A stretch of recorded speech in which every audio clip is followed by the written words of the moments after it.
Hey everybody, and welcome to RetroActive's Corner, where we talk about video games, movies, television, pretty much anything media. And I want to welcome a famous YouTube star, Ploominator. Famous. Relatively. Oh, come on, you're famous around here. It's true, yeah. Still, talk about yourself, man. Yeah, hi everybody. My name is Preston. I go by the Ploominator on YouTube and a couple other places. I have a series on my YouTube channel called Tough Act to Follow, where I tell you why actors are great and you should watch movies that they're in. I have a podcast called Welcome to the Party Pal, where my brother and I discuss movies based on categories, and our good friend Mr. Retroactive was on an episode a while back. And I also have a blog where I talk about different movie series. I'm currently deconstructing the Bond franchise. Ooh. Telling you why it's not holding up so great in the 21st century. True. But Yeah. you have to admit, though, it was always good, though. I mean, they're good movies. They just have some ish. So, currently, yeah, I think that those. So, Welcome to the Party Pals come out whenever we do them. Tough Act to Follows come out every other Wednesday, and the blog comes out on Thursdays. Nice. What type of movies do you honestly like? I like everything.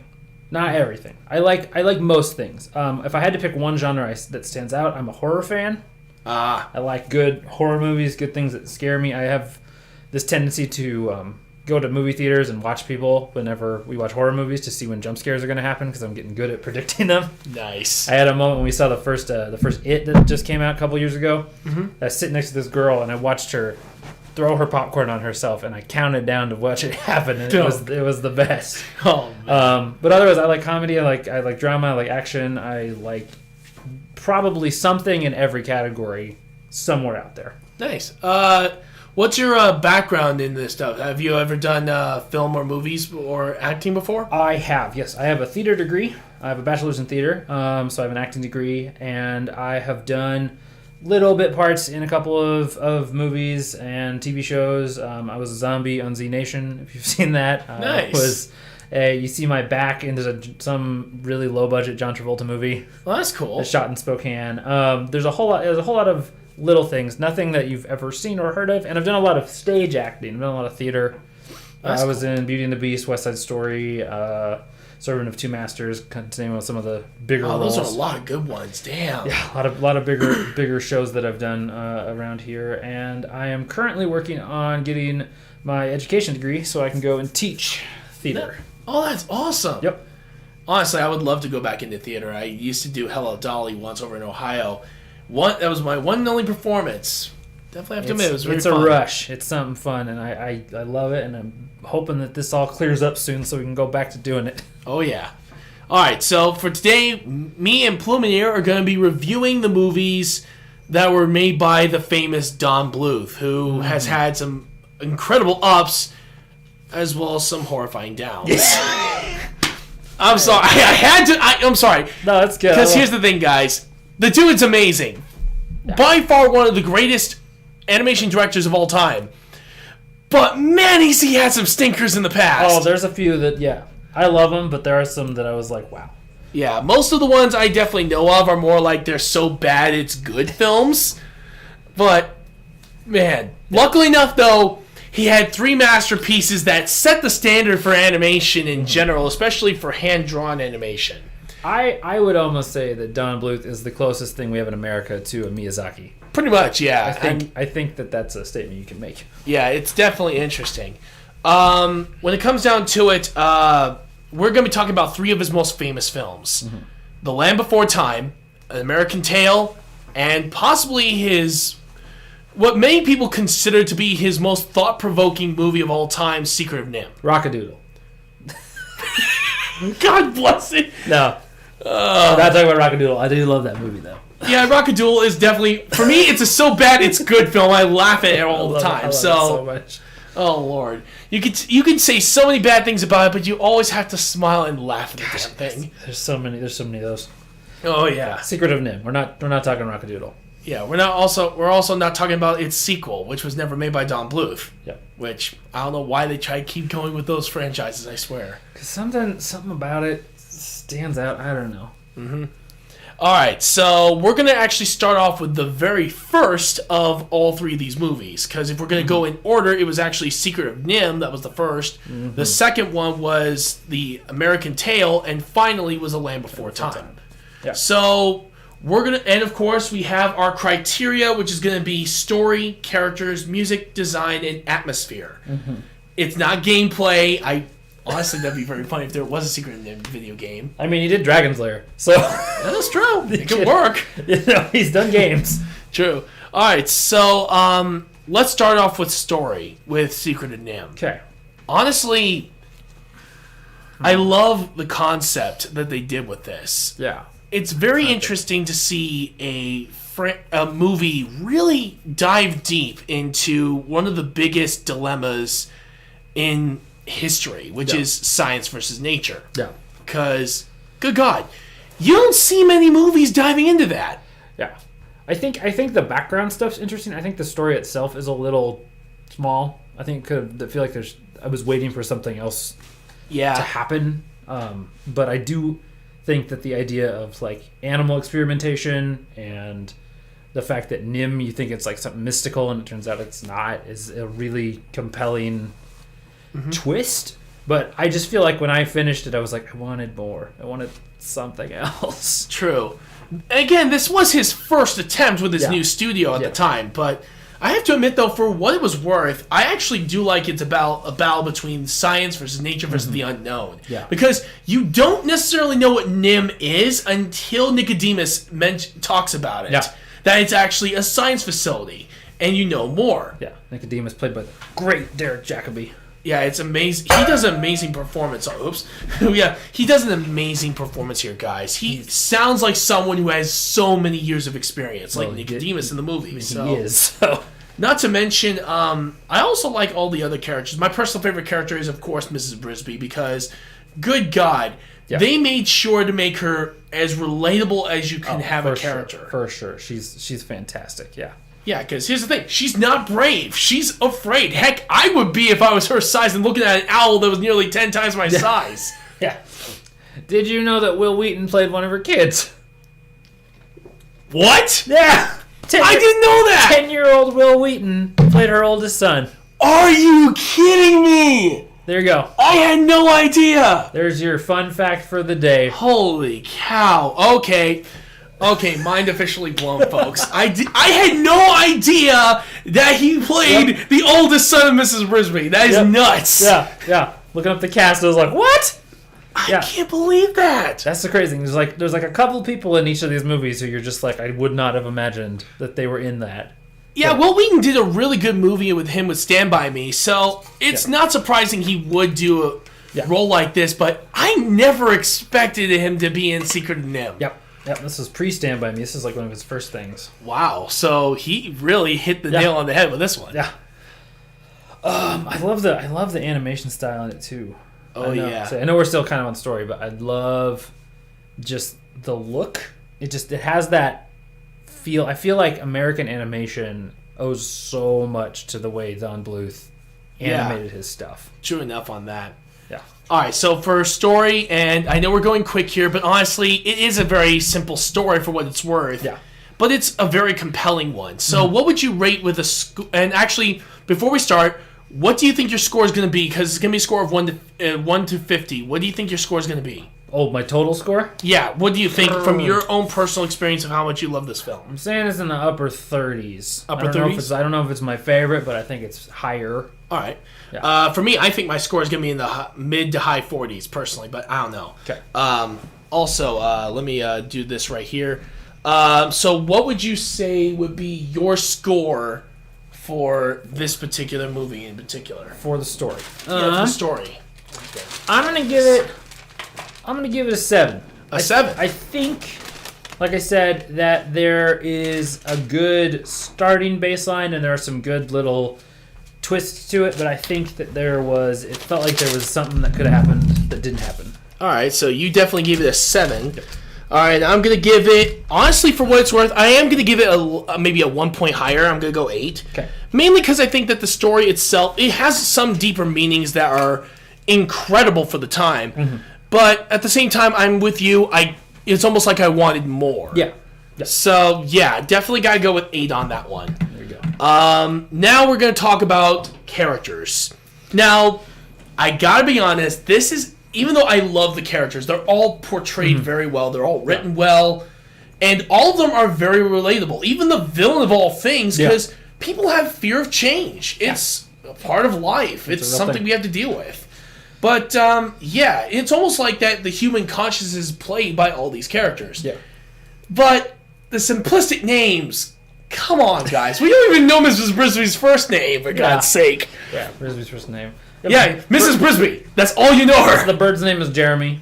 Yeah. Nicodemus is probably the most mystical out there name, and even so, if you know, like, kind of ancient medieval storytelling, Nicodemus always seems to be the name of some wise old person. Almost kind of reminds me of Nicholas Flamel. Yeah, or Nostradamus. Or Nostradamus. Yeah. Oh my God. Yeah.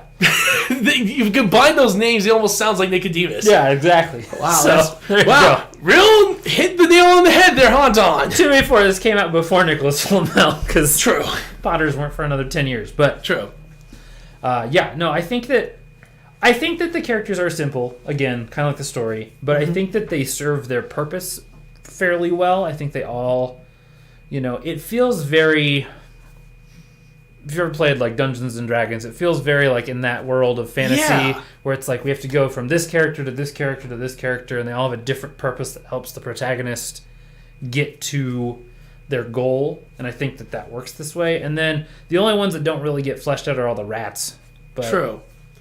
But you have to admit, for what they had, they did get some really good... And of course, I never would have expected Will Wheaton to be in the movie, so that's still pretty cool. Yeah. But, they all did really good roles, honestly. It's very rare to find a good cast that really blends very well. Yeah. Even though, I have to admit, their names are simplistic. The only reason why is that bugs me is because... Come on, guys. You could have at least given them a first name in the credits, for God's sake. Even the credits say Mrs. Brisby and... Oh, my Lord. Why? Jeremy, Justin, I don't know Jenner. why. That's my personal nitpick. Yeah. But other than that, it's a great film that deserves a lot of credit for what they managed to pull off. Yeah, it's really good. I think that the cast is good. It has a good balance of heart and levity and sort of adventure. I don't think it ever feels like it's tonally off, which is sometimes you get that one... You've seen. I mean, I've seen enough movies where one actor can throw the whole movie out. So it's important that those things are cohesive, and that does happen. I also like how, and yet this is also borrowing from story. I like how the characters talk about more ethics and morality, because you'd be very surprised. The more intelligent that a being becomes, the more they start asking these questions, like we did back in the day, because we had to discuss about morality, ethics, and. Good God, when they have those discussions, it actually gets pretty thought-provoking. Yeah, they go for it, and I think it's cool in a kid's movie, because I feel like especially nowadays, like things made for children tend to be safer. Yeah, they tend to not talk about things that they think kids can't handle. But back in the 80s, I mean, it was like, let's talk about death, let's talk about mental health, let's talk about things that are serious subjects in a way that the kids can understand it. Exactly, and I also like it. So, and it's mainly the dilemma of whether they take power from the farmer or they stay where they are in a place where they have enough energy to last. Yeah. So, definitely interesting. Yeah. So, on a scale of 1 to 10, what would you give the score for the characters? I'm gonna go with an 8. You're gonna go with an 8? I think it's a little higher. I like them. All right, so you're going to give it an 8. Yeah. I'm actually going to go with you here. I'm going to go with an 8 as well, because honestly, the characters were written very well. All of them were voice acted very well. It's very rare you have a good sense of that type of cast. I think a few movies in particular I would explain, maybe like Beauty and the Beast or something, or Aladdin, which I know they're Disney films, and he actually used to work for Disney for a while. Yep. But for what it's worth, I still say that for what he did for his first film, he did a really good job. I agree.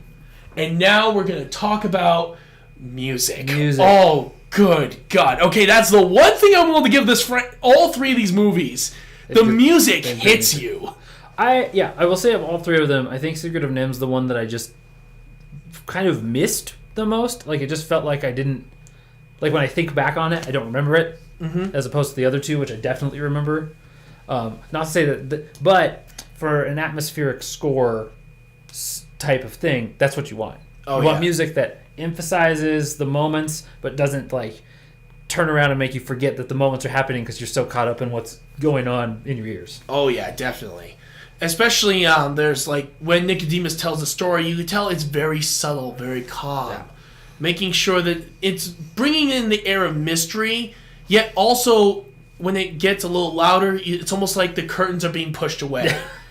And when it comes to like the scene where Mrs. Brisby and Jerome are being chased by the freaking cat, good lord, that cat is scary. That's scary. Dragon is a scary dragon. Yes, and not to mention, and also, why would you name your cat Dragon? Why? But still, it's amazing with where he's the music just builds up the actual scare factor, and then the dramatic music when this owl shows up out of nowhere and has this towering presence. Yeah. And like I said, they're not tunes you're going to hum walking out of the movie, but I think they serve the purpose in the story very well. True enough. It's actually one of those... Yeah, I wish more tracks tried doing something like that instead of, like what DreamWorks and Disney are doing, basically having pop culture songs.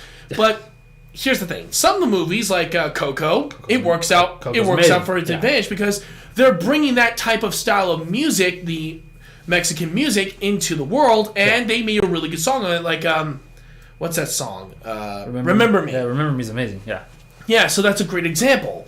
But then there's movies like that Trolls movie, where, good God. Trolls is the whole thing. Yeah, it's just basically... Trolls is just a pop music, like, smorgasbord. Pretty much. So, you get what I'm going for, right, though? Yeah. No, I understand you.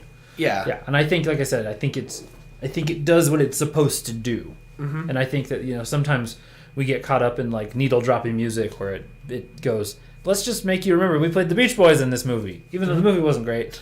We played the Beach Boys, and you liked that. True. So I am very glad they did a really good job of the music here. Yeah.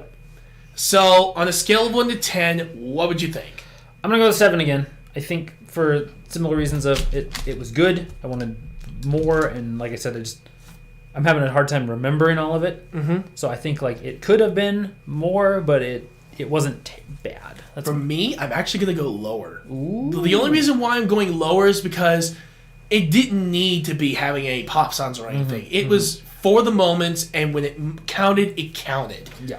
So I'm actually going to go with a 6 because for me, I didn't remember any of. I will never be able to hum them because I honestly, just like him, I have no idea what the songs were. But when you listen to it, it makes you feel like you're in the moments with the characters. Oh, so much.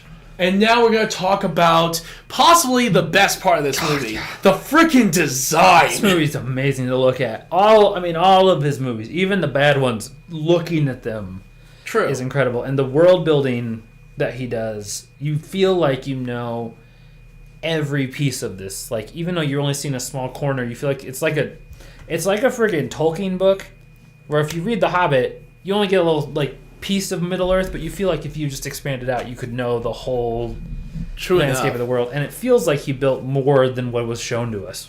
Oh yeah, honestly, I actually remember when I looked at this, and I found out from information that he actually used a technique that hasn't been used since Walt Disney back in the days, rotoscoping. Yeah, and Disney Renaissance. So, yeah, for what it was worth, I thought the technique that they used was fantastic. Yeah, and it looks, like I said, it looks gorgeous. Everything feels complete.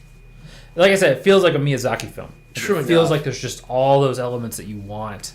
And you get, like, even the little background details and things that are in the landscapes. Like, you could honestly watch just the backgrounds of these movies, and it would be like an art gallery. Oh, heck yeah. Almost kind of reminds me of Balto in a way. How Balto had some of their background art. It looks so dang beautiful. Yeah. It was better than it ever needed to be. Oh, I know. And that's basically with Secret of Nim, along with the other two movies. Yeah. The art style that Don Bluth did was just, oh my god. It's pure masterpiece. Yeah, it's so good. It's rare you'll ever find a movie that looks that good, especially for his first film. Yeah, and you can see how it influences everything that comes after it. Like, every movie that comes after it feels like it's trying to capture this element of sort of wonder in the design. True. Yeah. All right, so on a scale of 1 to 10, what would you give it? I'm gonna give it a 9. I'm actually going to give mine a 10. There you go. Because I really love the art style. It is just fantastic. I think it's amazing. I think there's one that does it better. But I'll get to that later. Ooh, I'm very intrigued to find out. Yeah. And then, of course, atmosphere. One of the most important parts of any film. What do you think of the atmosphere? Because I think they did a really good job for keeping the dark undertone while having a little bit of lightheartedness on the side when it's needed. Yeah, I think the one thing that feels off is Jeremy the Crow. Yeah. He doesn't feel like he fits with the rest of the movie at times. I almost feel like he was put in just for the kids. I think so, because kids like slapstick. And Dom DeLuise is an amazing comic actor. Like True. He's so good in all the parts that he's in and these kind of things. But most of the time, it feels like it's really dark and serious, and it has a lot of kind of sincerity to it. And then occasionally you just get these goofy moments. Yeah, luckily... Who feel like they just are like trying to be too funny. Yeah, luckily enough, he isn't shown too much in the film. I think there's like maybe 3 moments in the film he's ever in. Most of them are in the beginning, too, so you don't see him once it kind of kicks off. Yeah, and then the only time you ever see him again is in the ending. Mm-hmm. But again, I think it was mainly just for the kids. Makes sense, though, considering. Yeah, it's a kids' movie. You need stuff that kids like. True. But for what it's worth, it's amazing what they managed to pull off at the time. It's actually kind of one of those rare moments where you're thinking to yourself, wow. Yeah. That the atmosphere really hits you. Oh, yeah. You feel like you're there. Yeah. Which is important. I think one moment in particular is when you're going into the tree, when you're trying to look, when she was trying to look for the owl. Yeah. You feel this sense of dread, this sense terrifying. of absolute horror. You don't know what you're gonna do, and then all of a sudden, I said before, the music builds up. You look up, and then you see this terrifying creature out of nowhere. Yeah, he sounds very much someone who is mainly there to tell you what you need to do and then just tell you to leave. Well, and he has such a good look to him in terms of the way that they reveal him that you honestly for a second don't know what he is. Yeah. You're like, is he an owl or is he something else? Some sort of monster that we haven't seen that they just can't describe any other way. Yeah. Yeah. I also like how in this movie they don't skip on the gore. Because... and it's not like visceral, like you're gonna see guts or anything, but there's blood, and you rarely see that in animated films, especially during that time. So for him to take such a risk was huge, but it also hammered in that these guys are playing with life and death here. It's actually amazing. But what would be your personal favorite moment, like atmospheric moment in this film? I think it's the Nicodemus flashback. Ooh, really? I feel like you just feel the mystical quality, but you feel that it's not too fantasy. Feels very real. I agree with you on that one. Yeah. It's an amazing scene. Yeah.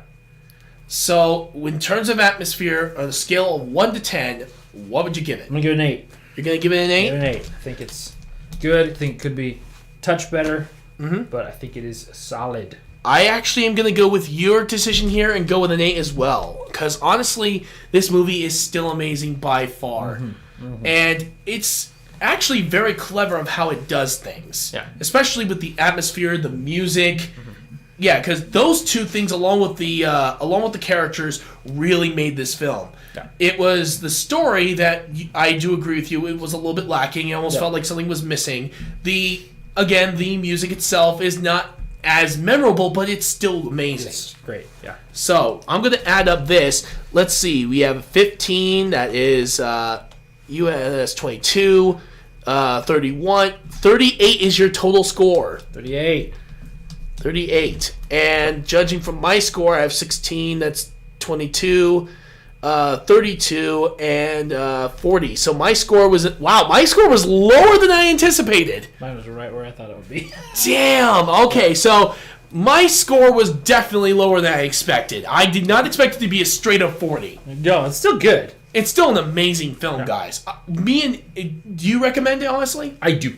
Yes. I'm going to recommend all 3 of these, but I think it's still good. I think it's still worth a watch.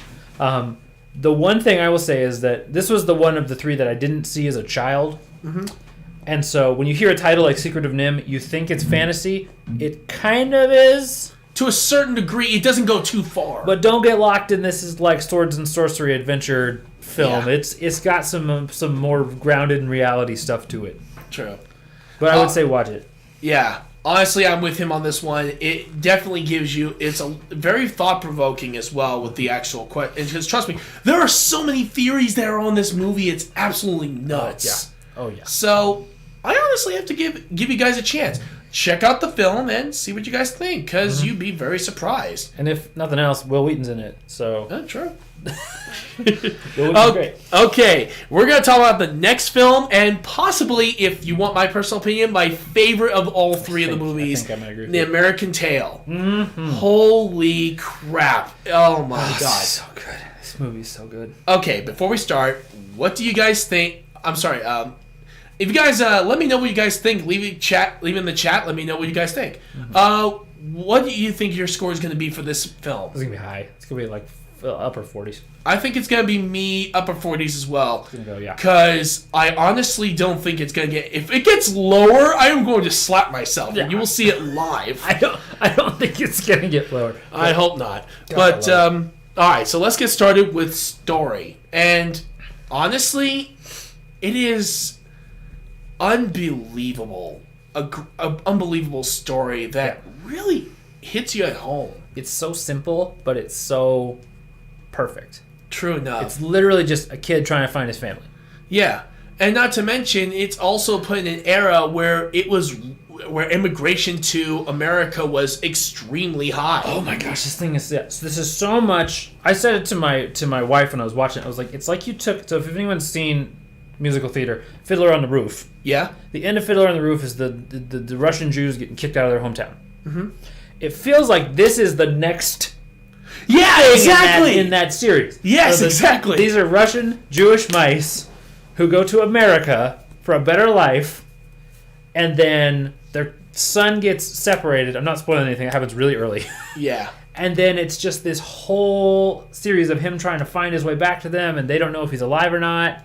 And it's just so simple and so, like, frustrating because they have so many close calls. Yeah, I'm like, turn around! There's literally parts where he runs past his family or, like, moves right on, and exactly. You're just like, and it... and at the same time, the perpetuated lie of there are no cats in America. Oh, yeah, now that is a bunch of bull. Which is a whole thing. I mean, that was the thing is back in the day, America was like the land of opportunity. It was like everything was better in America. Very true. And I don't know if that was always true for everyone. Not everyone, unfortunately. But it did at least give them a home where they can be free and allowed to make their own choices for once. Yes. Especially during that time, it was early in Russia's history. Mm-hmm. So you could definitely see that being a bit of an issue. Yeah. But honestly, with those close calls, when I was a kid when I watched this film, I would literally scream at my TV, "Turn around!" Because good Lord, he was right there. Yeah, it's so good. I was thinking, my God, and not to mention they really do make the story flow so fluidly, and everything goes to a single goal: him finding his family. Yeah, and it feels natural, and they are important to the story. Nobody feels superfluous or like they don't really need to be there. Yeah. Oh, good God. The story it's possibly one of my favorite stories that Don Bluth has ever really made. It is probably the best non-Disney animated film in America. Mm-hmm. I would make that statement. Yeah. The only one I would say would be comparable to American Tale, for me anyway, is of course The Prince of Egypt. I've mentioned it a few times in my streams. That one's really good. That's a really good one. But yeah, I would definitely still say that American Tale definitely goes up top. Maybe Anastasia.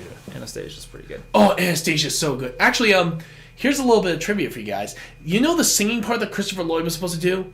Jim Cummings does the entire thing. And he also does the same singing part for Scar in The Lion King. Mm-hmm. So, and I actually found this out a while ago. I was like, oh, next thing you know, he's gonna help out Christopher Lloyd. That dude ain't human! Yeah. And I found out that Nostalgia Craig used the same line. I'm like, wow. So he had the same thoughts I did. That voice actors, man. That dude is not human if he could do that. He's Winnie the Pooh. Yeah, exactly. He's Darkwing Duck, man. He's awesome. True. But, yeah. All right, so now we're going to go to the scoring. What would you rate the story? I'm going to give it a 10. I'm with you, dude. I've got to give that one a 10. I don't think there's too much more. I don't think there's anything that could have made it better. True.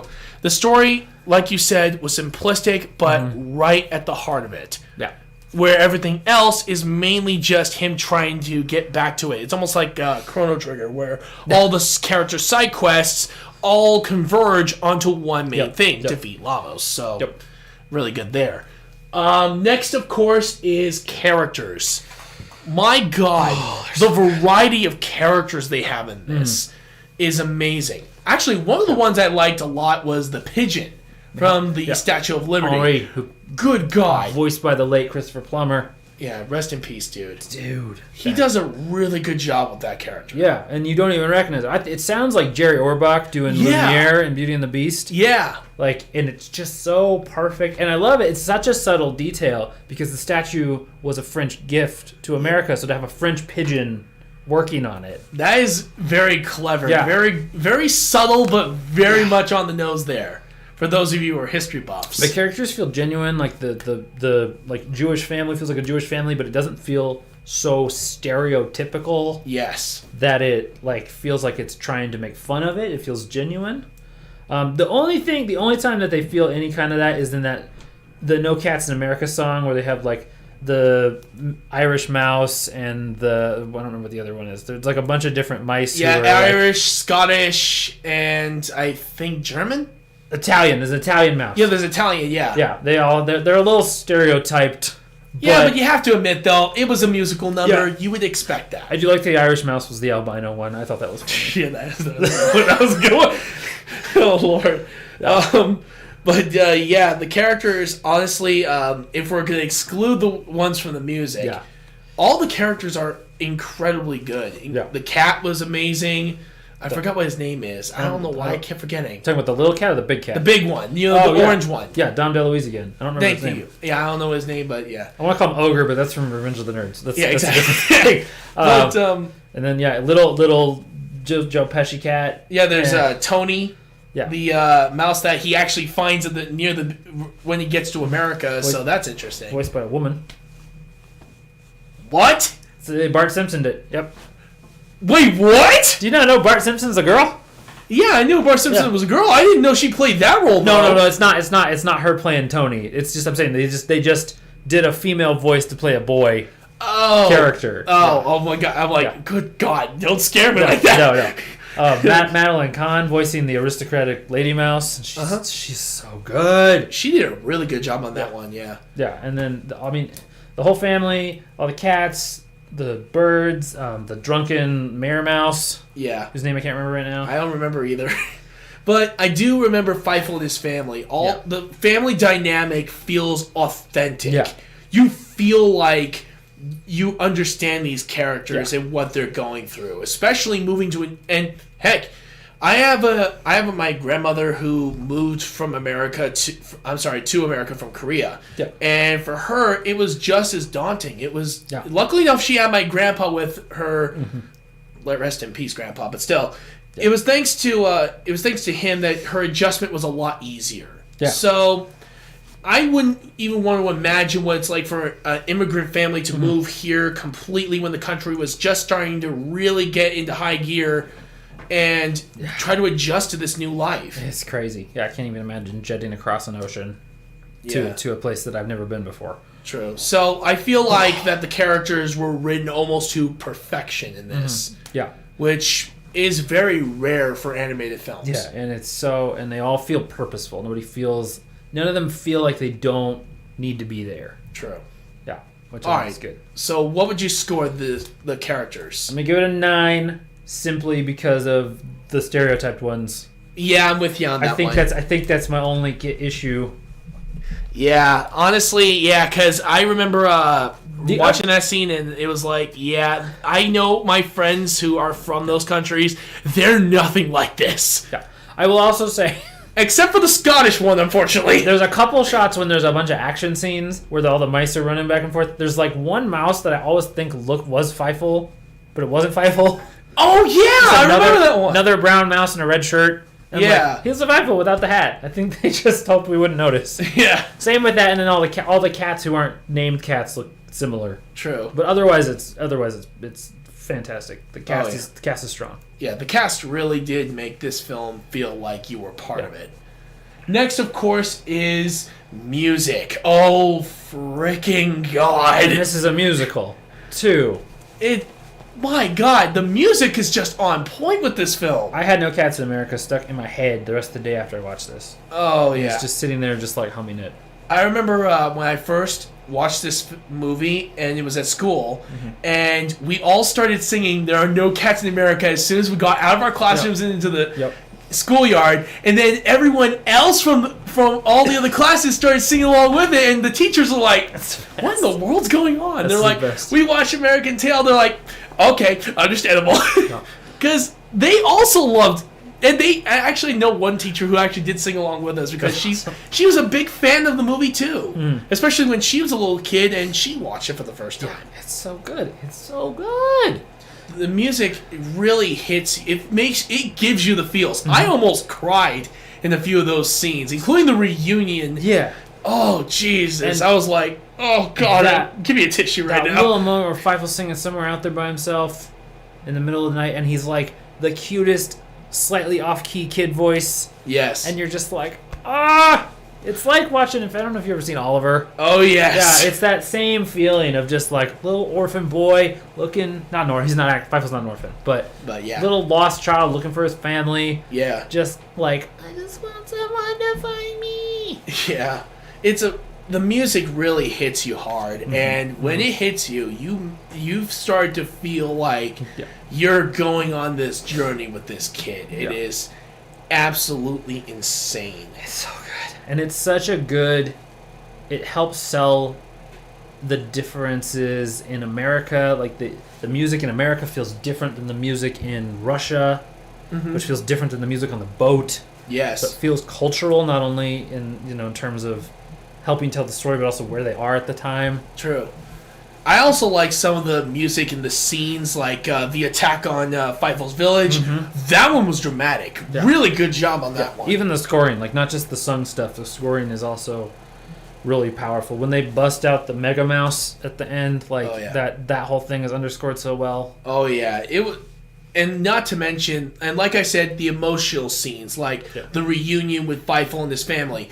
Good God, I felt like I was going through, like freaking, I don't know what. Yeah. It was like I don't know what you would explain it. It's that type of feeling. Yeah, it's just so good. Overwhelming emotion. And I love that. If a movie can do that to me, and especially at my age now, you did good. Yeah. Oh, it's so good. It's so good. My wife walked into it. I was watching it. She walked in and watched 2 minutes of it, started like tearing up. I wouldn't blame her. Score sweeps and things happen, and you're just like, it's so perfect. Honestly, I'm with her. I would have been with her. I would have been giving her tears, giving her tissues. I've been using them myself. Oh yeah. Oh Lord, but yeah, the movie is just, the music really does hit it home, man. Yeah. That's actually one of the few things I actually talked about in my last episode, where we said that music, story, and characters can really make the whole thing work, especially with movies, video games, television, cartoons. Yeah, music's the feelers, so it makes you like ties all the emotional stuff together. It sets the tone for pretty much anything at this point. Yep. All right, so what would you give this score? I'm gonna give I'm gonna go 9 again. You're gonna go 9 again? Yeah, mostly because I have a musical theater criteria list for myself because I'm such a theater kid. So like tens are rare. True. I'm actually gonna give it a 10 myself because the music really is just, it hits you, but it does it in a way that anybody, it almost kind of reminds me how they use the music for the death scene from Mufasa. I'm sorry for spoilers for those of you that haven't seen a movie. Well, honestly, 95. If you haven't watched the '94 film, or heck, even the new one, you're don't watch the new one. Watch the '94. Yeah, '94 is superior. Yeah, don't watch the new one's not as good.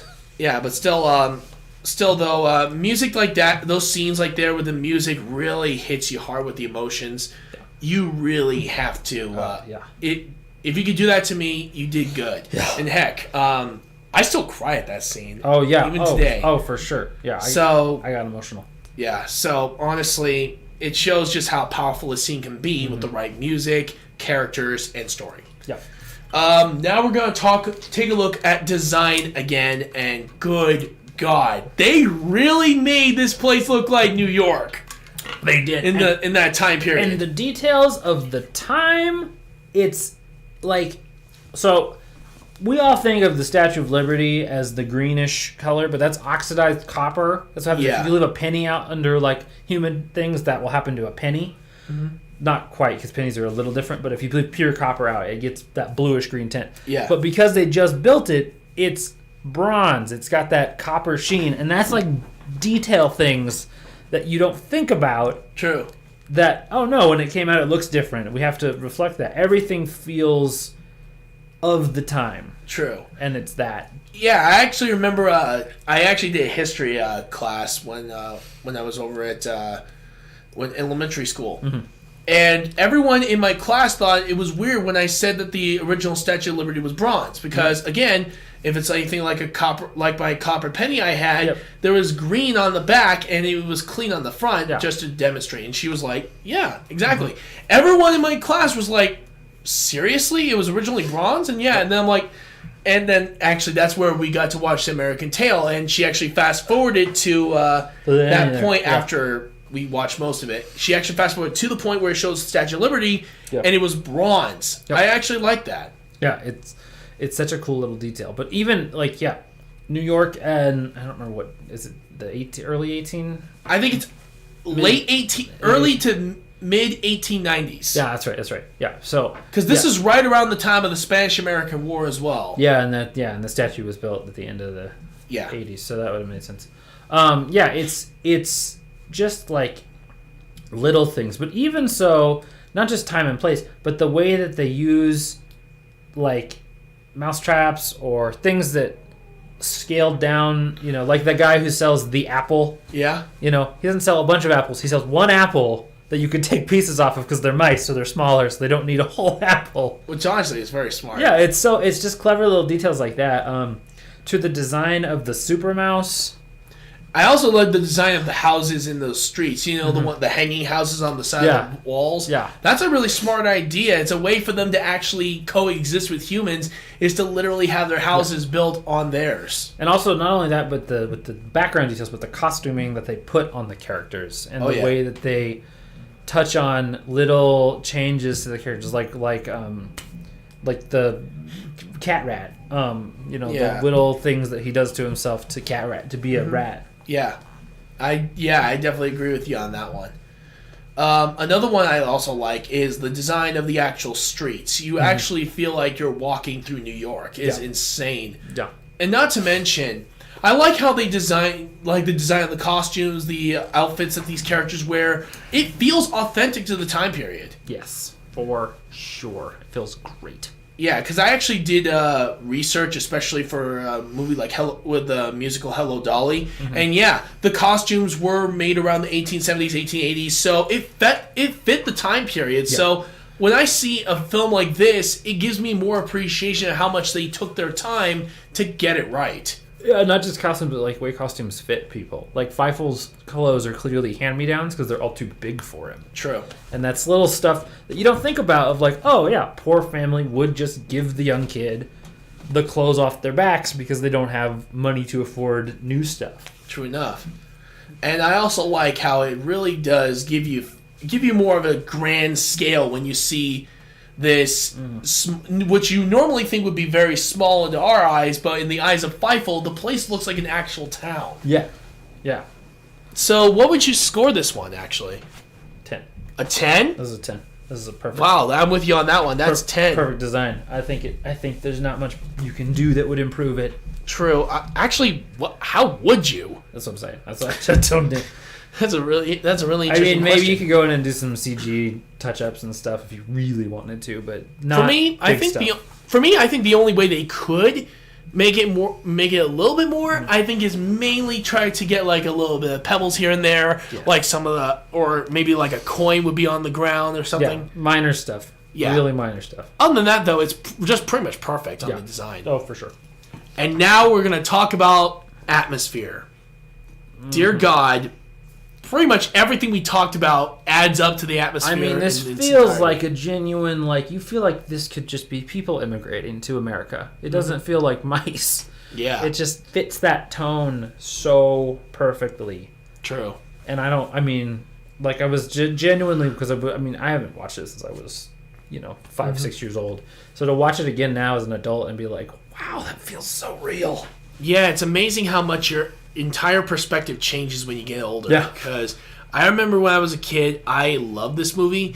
But now that I'm older, I have so much appreciation for what this movie did. Yeah.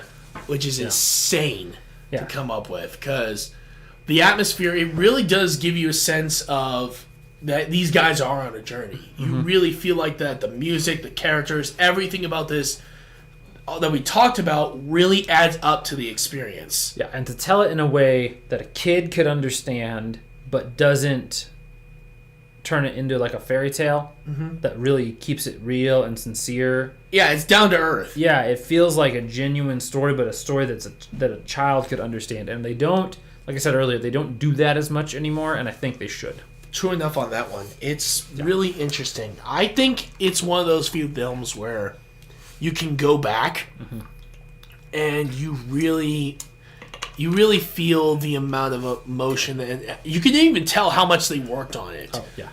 That with all this and the atmosphere itself, where you're trying to go through on this journey with Fievel, surviving all the crap he goes through. Because seriously, I would not be surprised that kid had post-traumatic stress disorder after all this. And I feel like I don't know how much he had input on it, but I feel like Steven Spielberg, being the producer on this thing, probably added that stuff, because that's the stuff he does in his own work. True, and he honestly, because I think, didn't he do Secret of NIMH as well? I don't know if he did NIMH. I know he did Fievel. Yeah, because I know he did American Tail, but I don't know if he did produce NIMH. If he did do Secret of NIMH, then damn, he really must have put a lot of faith in this guy. Yeah. No, I don't think he did NIMH. But he didn't? He did do... Yeah. No, he didn't do NIMH, but he did Fievel. Yeah. Still, for what it's worth, though, it is still amazing by far. The atmosphere really gets you to feel like you're with him on this journey. You're with him through all of his trials, his tribulations, his absolute... Basically, everything just going against him. Luckily enough, he has moments where he's actually having help, but most of the film, it's depressing. It's hard. It's tough. Yeah. It is insane what this kid goes through. I can't even imagine. I can't even imagine that. I wouldn't even imagine if you were a kid back in that time period and having to go what he went through. I'd be like, dude, God, give this kid a break. Yeah, for sure. For sure. It is absolutely insane. Yeah. So, what would you give Atmosphere on the score of 1 to 10? I'm gonna give it 10 again. A 10 again? Yep. Same here. Yep. I think it's phenomenal. Yep. Actually, now that I think about it for characters, I honestly am going to be a little bit more lenient. I'm going to give it a 10 as well. You do that. Because honestly, the characters, even with all the background characters, they do sing incredibly well, and they do make those singing parts really hit pretty hard on that one. That's fair. Yeah. So, yeah. All right, now with a score total for American Tail, you gave it a 48. 48. Yep, that sounds about right. And because of my change, I gave it a flat out 50. A perfect film. Here's the thing, guys. I never give that score unless it really hits me. And this film is truly one of those ones. American Tail, so good. So good. Possibly one of the best Don Bluth films of all time, and I don't think it'll ever be topped. I don't even think you need to put the word Don Bluth in there. I think it's just one of the best animated films that exists. Yeah, and I definitely have to say it's going to be that. Yeah. Now, we're finally going to get into the good part. Land Before Time. Yep, The Land Before Time, which I know a lot of my friends grew up with. A lot of my friends saw in theaters instead of Oliver and Company. I had to mention that. Unfortunately, guys, this is also the movie that basically completely took away Oliver and Company's... even though it's a good film... Yeah. it's not. Pales in comparison to Land Before Time, especially for how they advertise the heck out of it. I did not realize that there are 15 of these. I knew they made a lot of sequels. There are 15 Land Before Times. What? That doesn't make any sense. Yeah. Why? There are 2 that were released in theaters, and then like a whole bunch of TV movies and direct-to-video sequels. Universal Studios, please put this franchise out of its misery. It was never meant to have sequels. This is the movie I wanted Disney's Dinosaur to be. Thank you. That is actually that was what I was thinking. This is Dinosaur. This is basically equivalent to Cell. This is Dinosaur's final form. Yeah, Dinosaur's in first form Cell. This is perfect. Yeah. Good God. Yeah. It's so again simple but good. True enough. It was. Yeah. It's absolutely insane. So let's take a look at story. Story's pretty simple. Dinosaur. It's like Dinosaur Bambi, if that makes sense. That makes sense, honestly, because some of the story moments, even though it's similar to Bambi, it happens much earlier. Like, remember Bambi's mom dying? Oh, God, it made so many people cry. Yeah, that's a similar thing. Yeah, similar. Yeah. Littlefoot loses. However, it happens much earlier. Yeah, and Littlefoot loses his mom, and then basically has to in an earthquake because tectonic plates are doing stuff. Yeah, because this is around the time when the Earth was definitely changing. Yeah, I think wasn't it around the time of? I mean, the extinction, or no, it wasn't quite there. It's not officially. Officially, if you're gonna get into the science of it, the dinosaurs that exist in this movie don't all exist at the same time. Because you have some Jurassic, some Cretaceous, some Triassic. Triassic, yeah. But the idea is that the plates shift, and they're going to this valley that's like a wondrous sort of Garden of Eden type place for dinosaurs. And Littlefoot, who is a newborn long neck, he's a brontosaurus, gets separated from many of the other people in his sort of pack, along with a bunch of other children dinosaurs. Yeah, children going on an adventure. Where have I heard that before? Every movie ever. Pretty much every children's movie. Yeah, and they have to get to this place, and they're being pursued by a Tyrannosaurus. True. Honestly, though, the story, is very simplistic. It is very much straight to the point, but I did not realize how short this movie is. It's a lot shorter than I thought it was. I don't remember it being this short. 70 minutes. It's like an hour and 10. Yeah, that's far shorter than the other 2 films, actually. There are TV episodes longer than this movie. Yeah. Good God. I'm pretty Stephen King can make one longer, and he's already done that with it. That's like it's like a 3 to 6 hour miniseries? Well, the miniseries is long. The book's 1,200 pages. Oh, yeah. I read the whole book. Yeah, definitely don't recommend it doing it in one sitting. But... no, and I get it, because kids have short attention spans, so they go, okay, you can only hold the kids' attention for an hour or 2. But does that really excuse it, though, considering that the American Tale was longer, and yet that one got huge praise? I don't think so. I think, like I said, I think it's simple, and I just don't think there's a whole lot you can do. True. Past they went, dinosaur goes from here to here, and that's it. We'll put some stuff in the way, and that's the story. Pretty much. Yeah. So, honestly, for what we're doing here, what would you say for a rating? I'm gonna say 7 again. I don't think it's bad, but I don't think it's. I feel like if you're gonna look at the rest of the franchise, I'm sure it's a whole really cool story. Oh God! But I'm not gonna watch 15 movies to find out. Me neither. Actually, I'm gonna go lower on you, and I'm actually gonna give it a 5. Ooh. The reason why I'm giving it a 5 is just that it's an average story, and that's the strange thing. I actually do love this film, but even I'm not gonna be. And if I'm gonna be honest, without nostalgia goggles, I am not gonna go easy on this film. I will say this: that the get from one place to another story is not on itself a bad thing. Mad Max Fury Road showed that. True. Exactly. It's how you execute it, and this one doesn't feel... It just feels like they're traveling. It doesn't feel like there's a lot preventing them from getting where they need to go. Actually, one of my friends said that Mad Max Fury Road reminds him of the Wile E. Coyote Roadrunner.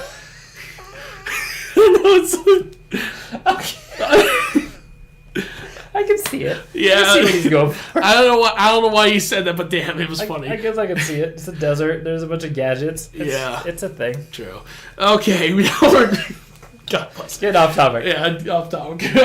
We're now going to go to characters. Now, this actually I think is very strong. This is a strong, memorable. All 6 main characters, if you count the Sharptooth, are strong. Yeah. And not to mention, I actually think that the mother character was great until she died. That was that hits hard. She's great after she's dead. But when she's Cloud Mom. Oh yeah. But yeah. Thanks for ripping that off there, freaking Lion King. Yeah, Lion King. I'm not even kidding. That I feel like they actually stole that from him. Lion King stole so much. We'll not get into that. Yeah, Kimber White Lion. Kimber White Lion, Hamlet, Land Before Time. True. Although Hamlet was stolen from another thing too, so it's not a big deal. Yeah. But still, for what it's worth, though, the characters, I agree with you, are all very memorable. They really hit home the amount of dread a child would face when they're traveling on their own with no adult supervision who they don't even know where the heck they're going. Yeah, and they all feel different. None of them feel like they have... Littlefoot's kind of the strand, like the main... He's new, he's unsure of himself. Sarah's very headstrong. Ducky's like the sort of comic relief one. Petrie's the nervous one, and then Spike doesn't talk. Almost kind of reminds me of the Chip and Dale Rescue Rangers, how that team dynamic works. Yeah. And I think it actually does work well, very, very well here. Yeah. And I think that's also kind of the reason why the franchise has gone on for so long, is that dynamic between these characters can work very well. This is a character piece. This is not like this. You're not going to get a crazy good plot, but the characters in it are memorable enough that you want to stick with it. Exactly. So I think in this case, it's really done well. And not to mention the Sharptooth, the T-Rex. Good God, that will terrify you. I will say, because this came before all the Jurassic Park movies, that it didn't feel like the belabored, like, we need a bad guy, drop a T-Rex in the movie, which comes of later dinosaur, that's kind of the dinosaur move of, well, let's just throw an alpha carnivore in there, and that's your bad guy. True. So, but this one doesn't feel that way, and it has some good...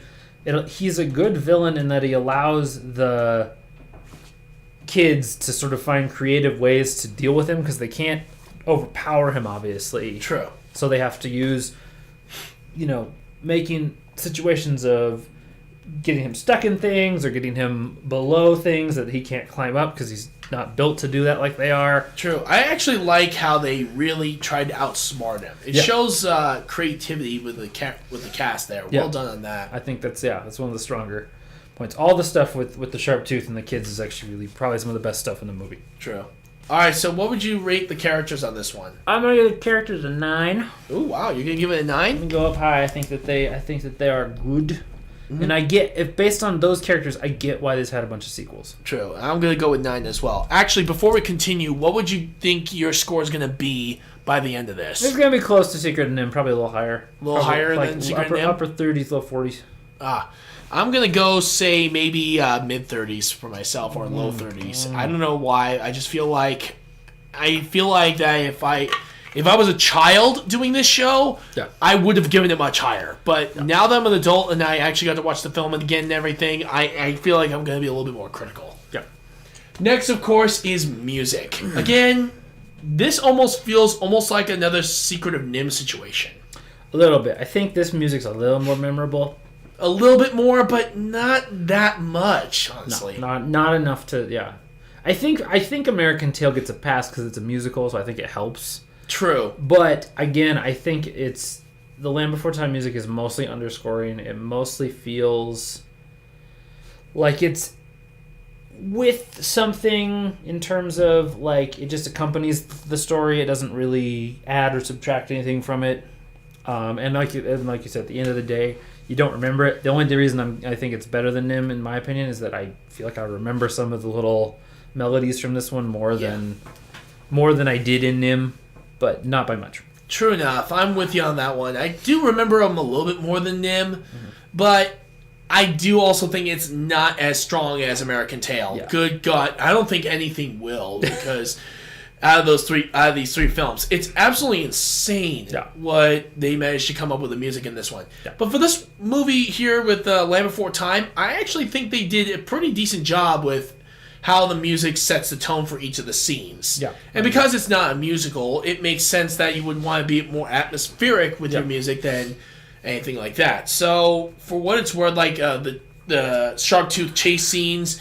The music fits well there, as well as, of course, the more emotional scenes like Littlefoot's mom's death. Yeah. Another one that's really good with the music there, as well as, of course, all the others as well. And it does this sort of John Williams-y thing of each character sort of has a melody that goes with them. That's something that he does, and Yoda's got a theme, Leia's got a theme, Han has a theme. And this one Luke's feels got like a theme. Yeah, this one feels like Littlefoot's got a theme, Ducky's got a theme, Sarah's got a theme. They all feel like, and then when they have moments where they work together, those themes kind of mix together. Mix in really cool ways, yeah. True. So what would you give this one? I'm going to give it an 8. You're going to give it an 8? 8. I'm actually going to give it a 7. So, we were both right. Our score definitely improved a little bit from Secret Nim. So just a touch. Yeah, just a touch. All right, now let's talk about design. Okay, now this is actually where I'm going to say that this movie does incredibly well in. These dinosaurs feel so realistic. Yeah. And I don't mean that, like, yes, they're talking children dinosaurs and they're brightly colored. But the look of them, it feels like they took time to study the anatomy of what these things looked and moved like. Like, one of the things is a subtle detail, but when Littlefoot's mom slaps the sharp tooth with her neck and he falls on his back, and he has that small moment where he, like, has trouble getting up because his arms are so small. Yeah. Like, you just feel like that moment. It's such a subtle design choice of T-Rex doesn't have big arms. Would they have trouble standing up if they got knocked over? True enough on that. It's actually kind of amazing because, actually, when I was a kid, I studied a lot about dinosaurs. So, and it was thanks to this film. So... For what it's worth, though, I think they did a really good job for being very accurate to what dinosaurs would react in those certain situations. And again, finding not only the dinosaur aspect, but also the personalities in the designs. Like, the faces of these characters all feel different. Petrie's got really, like, big buggy eyes because he's always, like, paranoid. And Sarah's always got that, like, I'm just going to charge at it and I'm tough and I don't want to take no crap attitude. So, it's a good balance of that. But not only do the characters look amazing, the backgrounds, this is my one. Nice. Where I'm just like, the backgrounds are just so good. The backgrounds those look like a freaking, just freeze a freaking scene in that movie, put down a frame, it's that good. That scene where the sun passes over the Great Valley and you're just like, this is beautiful. When I first saw that scene, I was like, oh my god. Yeah, it's so good. They really upped their game with the animation on this one. Yeah. Compared to American Tail, yes, even though we did give it a 10, for what it's worth, Land Before Time is a close second, in my opinion, for just absolute design look. It's just, and even like little details, rock shapes, color schemes, like it's just, it's such subtle stuff that you wouldn't think about, but it adds so much. True enough. I think one particular... And I love the design of the characters themselves. Each one of them has, like you said, the complete anatomy. But I also like the little details. Like, you see the little bumps on the eyelids of the T-Rex. Yeah. You see the horns that are going off of the cowling for the Triceratops. Yeah. And all those things. It's actually kind of interesting. They even have the little membranes for the pterodactyl for Petrie, where you actually get to see the actual light passing through it. Yeah. That's very rare to ever see in that type of tough to animate. Exactly. Yeah. Also, I just realized something. A petri dish. I'm sorry. I don't know why I just thought of that. There's all subtle names on all of them that True. You get. Sarah's Triceratops. Yeah, and then of course Littlefoot. Yeah. So, in scoring this one, what would you give it? This is a 10. This is my 10. Yeah, I'm with you on that one. 10, honestly, it deserves to be a 10. I think most of these movies, the design is the strongest aspect of them. Yep. Okay. And finally, atmosphere. Good God. This is actually where I think I'm going to be more critical. I think so, too. Because the atmosphere, I think, works in certain areas, but not the rest of it. I think this one feels the most like it was made for children. Very much so. Like, it's a little safe in places.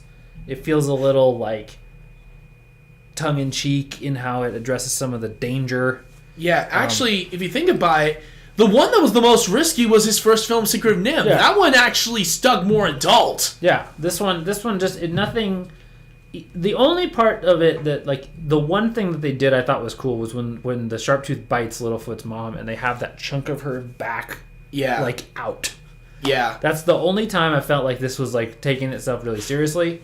The rest of the time it just feels playful. Yeah. Even in moments when it really shouldn't. Exactly, because it was actually kind of amazing that they did that, and then all of a sudden it changes the tone. I'm like, yeah, why would you do this? If they stuck like they did with Secret of Nim, I think it would have been a much stronger film overall. Yep. And heck, I think they could have even improved the story if that was the case. That being said, they do take good time with some of the more heartfelt moments. Like Littlefoot's mom dies, it's a really reverent, good moment. When the families are reunited, they take their time with it. Like, it's not that it's just crappy all the way through. I think it's just inconsistent. Yeah, it's very inconsistent, but when they hit the moments, they do hit the moments, but when they don't, they don't. Yeah, it they just don't. feels like another generic children's film to a certain degree. Yeah. But I think that's also the reason why it was so successful. Yeah. Because it was easily. hit at that time, which, again, if it was me and I was a kid back then, and which I did see this movie as a kid, Yeah. it actually was very good, and I highly recommend anyone trying to go for it. But if you're watching more as an adult, even though you would still love the film for its artistic design, its great characters, and even for its music, the story and the atmosphere is going to be something that's going to throw you off. Well, and I'd be interested to see somebody who doesn't have sort of the nostalgia goggles that we've got. Yeah. Who just sees this as an adult for the first time. Because I think their interpretation would be very different. Because there's still a little, even when I'm like harsh on it, there's still a little like, I'm 5 again. Yeah, exactly. Especially when we talk about the characters, the design, the music, all of it really hits me home for that. But even with story, that I grew out of that fast when it comes to the story. It was like, you know my score. I gave it a flipping 5. Low. I did not want to give this thing any slack in that No, department. don't. So, yeah, for what it's worth, I think this is, the atmosphere and the story was actually, for me, the biggest lacking problem. Yeah, that's the thing that I think it just needs more of. Yeah, but everything else was so good, though. It almost kind of makes up for it. Yeah. Which is very interesting. Yeah. So, what would you rate this one? I'm going to give it a 7. You're going to give it a 7? I think it has good moments when they need to be, and it's just inconsistent. I think that it could have been better. I almost was willing to give it a 5. However, the only reason why it gets any points at all was because of certain scenes. Like the breathtaking scene when the sun shines over the Great Valley. Yeah. Great moment, great atmosphere, all in that. Same goes with Littlefoot Mom's death. Great moments. And yes, the chase scene was actually really good. But everything else was so mediocre, I just could not ignore it. I'm giving it a 4. Woo. So I am going to give this a flippin' 4 because I don't want... Because here's the thing. If I want to be honest here, if I'm taking off my nostalgia goggles, that was the biggest problem for me. The atmosphere was just not there for me. Where everything else, in the story, the atmosphere, it was pretty much garbage. Yep. Okay, not garbage. Not but garbage, but it could have been better. it could have been so much better if they at least stuck with the theme and stuck to it. Instead of being, what he said, inconsistent. Inconsistent, yep. And honestly, that's a really good word for it. That's the word. All right, so we're going to take a look at your score, and I think you were really lenient. I always Let's am. see. 16. We got 24. We got 34. 41. 41. Woo, I went higher than I thought. Nice. As for me, here we go. We got 9, 18. Let's see. We got 50. Oh my god. Wow. I was hateful on this film. You were the... Yeah, I'm just adding up right here. So 9, 18, 25, 35. 35. That was my lowest score out of all these movies. Yep, mine landed right where I thought it would. Alright, so here are your scores for the films. Secret of Nim, you gave it a 38. You gave a 48 for The American Tale. Sounds right. And gave 41 for Land Before Time. Land Before Time. Sounds right. And you said for your ranges, you said around high 30s or mid 30s for the other one, right? For Nim, I said mid to high 30s. Yep. So I fell right where I and with American Tail, you definitely said high 40s. Yeah, I was surprised that it didn't get higher. Really? I love that movie. I think it was so good. Yeah. And then of course we got the Land Before Time. You gave it a 41. You said high 30s, low 40s. Yep. So I landed right where I thought with all three of them. Yeah. For me, I was actually lower in Secret of Nim because I thought it was gonna be high 40s. Wow, was I wrong? For American Tail, I actually was wrong. I thought it was gonna be high 40s. I did not think I was gonna give it a perfect score.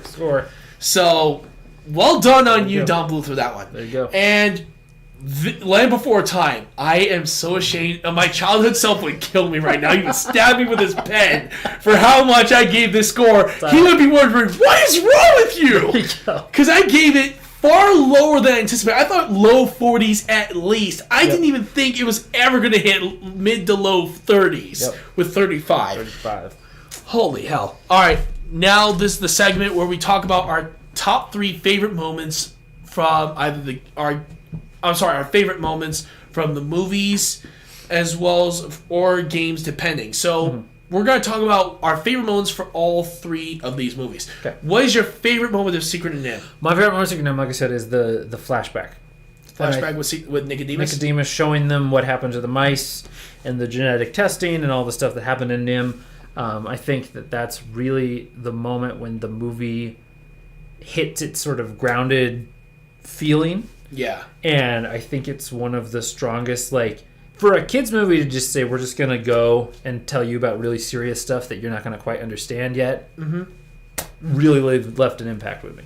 I think my personal favorite moment is the owl scene. That was the one that really made me feel like, okay, shit's just got real. Yeah. It is that it's going to be really intense. Yep. But still, it's very interesting to say the least. Yeah. Now what about American Tail? Because good God, I can name so many dang moments from that movie. It's unreal. I think it's No Cats in America. I think maybe. It's between that and the scene where they are putting all the cats on the boat with the finale, essentially.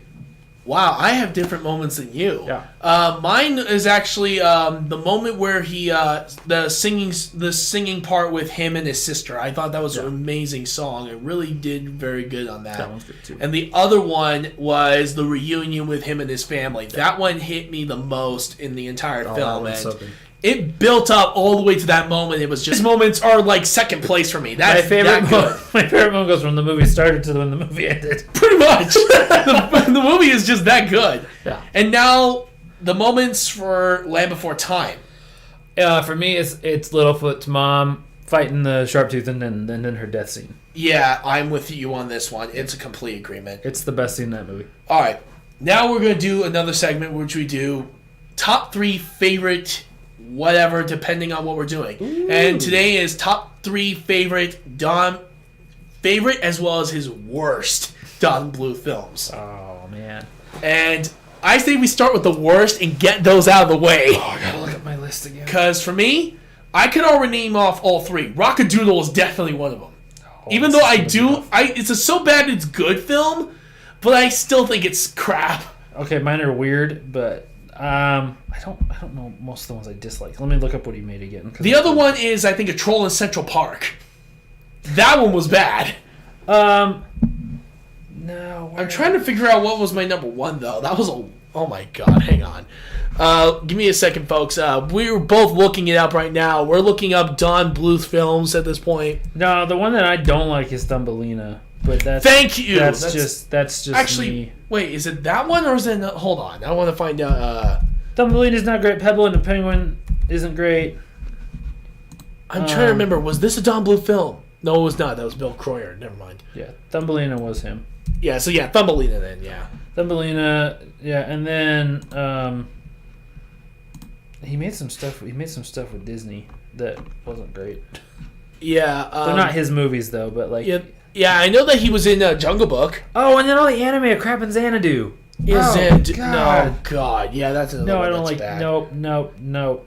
Yeah, actually, I'm going to redo that. Xanadu's definitely number 1. Thumbelina number 2. But I really don't. I think I'd go over Troll Central Park number 3 because all 3 of those movies, they had no redeeming qualities.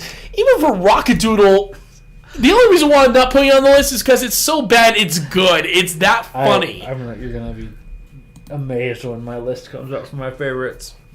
Dear God! And then of course there's the Pebble and the Penguin, which I forgot about until just now. I actually just remember that film a while ago, but Jesus, why is that movie so bad? Okay. Actually, let's do another list afterwards. Like favorite Don Bluth, movies you normally have never really haven't seen in a long time, but are almost like your own personal favorites. Yeah. Okay. I think for best all around, American Tail is gonna be number 1. American Tail's it. Number 2 is for me and is actually gonna be Anastasia. I'm with you. And Secret of Nim definitely number 3. Titan A. Thank you! I love Thank you! Planet Yes! Bob! Planet Bob! God bless it. I actually still have the VHS of that movie. That movie is the first time I remember falling out of a chair from laughing. Because when the alien comes back and he's like, I am awake from my nap! Oh, after you think he died. Yep. I laughed so hard I fell out of the chair. I'm with you on that one. That was honestly a really good scene right there. God, I love those movies, yeah. Oh my God. I think that's my 3. I'm trying to think if there's any... No, that's it. Yeah, those 3. Yep. Definitely. Okay, for movies that I wish people would give more attention to, Titan AE is definitely one of them. Mm-hmm. Another one, and I just found this right here, is All Dogs Go to Heaven. All Dogs Go to Heaven's pretty good. Here's All Dogs Go to Heaven is terrifying. Yeah, it is, and not to mention it has that big-lipped alligator, and I actually remember watching Nostalgia Critic once, and he actually created an entire category called Big-Lipped Alligator Moments. I'm like, yeah, those are like those what the F moments that just suddenly appear out of nowhere and have no purpose whatsoever, so I think that was a really good description for This it. is where I differ. I'm going to go out on a limb. I love Rockadoodle. I know it's stupid. I know it's ridiculous. It's one of those so bad it's good films. Love right? that movie. Yeah, it's one of those so bad it's good films. I rewatched it just because I remembered he made it, and I was like, Yeah. I love this movie. I love Chanticleer. I love the dog who can't tie his shoes. Jeez. I think the scenery's fun. Actually, another one, and I know a lot of people are going to give me some flack on this. It's actually going to be Bartok the Magnificent. I actually just looked up that movie, and I actually think for a home-to-video release, it's actually not that bad. Yeah. It could have been far worse, like they did with Belle, and sorry, there's one Beauty and the Beast film that will... Yeah, Beauty and the Beast as Belle's Magical World. Yeah, that was God, that hurts me every time I say it. Not good. It could have been something like that, but yet they actually try to put some effort in it, and that's very rare. And heck, Don Bluth directed that one, so you have to admit he at least tried. Yeah. No, I like Rockadoodle. I actually like Troll in Central Park too. I know that's another one everyone doesn't like. I think it's kind of fun. Mm-hmm. I think they're whimsical. I like whimsy. Yeah, true enough. Oh my God, I just remembered one. There's I think Space Ace is one of them. I don't even know what. From what I've heard some films about that one. It's a bit hit or miss. Yeah. But from what I heard, it's an okay film, one that is very forgotten. I'd like to try to watch that one of these days, if I could ever find it. Yeah, I don't remember that one. But yeah, when it comes down to it, though, for movies that deserve a lot more attention, I would say Bartok definitely gets number 1 because it's actually a pretty decent home-to-video release. Titan AE, for sure. Titan AE definitely deserves to be on that list as well. And for third, it's got to go to All Dogs Go to Heaven because even the sequel was pretty good for what it was worth. Yeah, both of them were made by Don Bluth, so well done on that, especially since it actually delves deep into an area that most kid films almost say is flippin' taboo, and it's about heaven and hell. Yeah. No. Look at Disney, for God's sake. They took a huge risk with freaking Hunchback of Notre Dame, for God's sake, when talking about that stuff. And religion is so dark. Oh, my gosh. Oh, Lord. Oh, yeah. It gets... And it's based on a really dark Who story. read that book and thought this is going to be the one we adapt into a story? Yeah, I'm like, Disney, are you okay? Do you need to sit down? Do you want me to get you some tea? Because, good God, you need to calm down. But yeah, it was still a great film, though. Yeah, it's a great movie, but but those three films, I agree with your choices. Your choices actually have more relevance than mine does with that one. Right. But still, I think those movies definitely deserve a lot more. I feel like Don Bluth is the guy that who made basically every movie you thought was a Disney movie but wasn't a Disney movie. True. That's what I think. All right. And finally, we're going to do one more thing, and it's going to be... this actually, I got some questions... I was driving around getting myself celebratory lunch because I had a clean bill of health on my teeth. There you go. That's what you do. So I actually decided, what if I asked some random questions about the films that we're going to be reviewing? I even mentioned to them. Mm-hmm. I told them... what's going on, and I had 3 questions. Okay. One common question was, why do you think these films succeeded as well as they did back in the 80s? It's quality. That's the big thing. I think the time, and like we talked about, when you put a lot of work into something and you really give a crap, I think it's better. Yeah. I think you can tell that. I think that the best stuff really pays attention to the details, and every little thing is... I mean, if you watch... Trying to think who's a good... Jordan Peele's the one that I think of now. If you watch his movies, everything has significance. Everything has meaning. There's nothing is random. And I think that these movies, in a sort of animation way, have a similar feel. I think everything is intentional. The stories are very closely crafted, and even the ones that don't quite hit the mark, they're still, like, you can see that they cared. Yeah. They didn't just say, well, we'll just forget about it and nobody will notice. Like, they really gave a crap. True. And yeah, I have to admit, I'm with you on this one. The quality really has a huge impact on what makes this what it is. It's one of those you really feel the authenticity.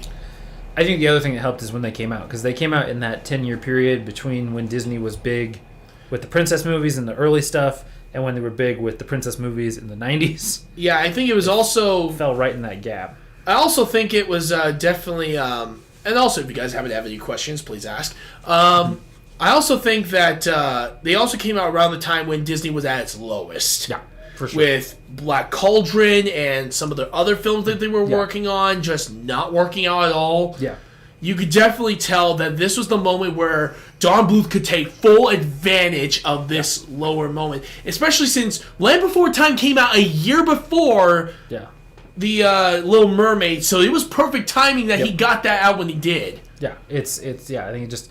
Sometimes things just time out. Like it is a lot of work and skill, but I think there's a small luck component of when you release something that lands, it just has to hit that perfect time. You know, it's like, I'm trying to think of other, like, you know, you think about TV shows like Friends that come out. I don't think Friends would have worked 10 years earlier or 10 years later. I think it worked right when it came out. Exactly. Actually, one of my viewers here said, I think and it's from Dr. Death 9964. He says, I think it's about emotion and quality. If it can jerk at your heartstrings, then it's a seller. This is the truth of any movie, guys. If you're want to be filmmakers out there, a good story and interesting characters will get you 90% of the way there. Mm-hmm. Pretty much. I've seen some low quality stuff with great storytelling that is impeccably good. True. All right, another question is that if you were given the director's chair for any of these movies, what would you change and why? I would not change anything in American Tail. Yeah, no. The American Tail's perfect. I would have just said, director, take over this film. You're doing it. I think, okay, so if I was given, I would take Land Before Time.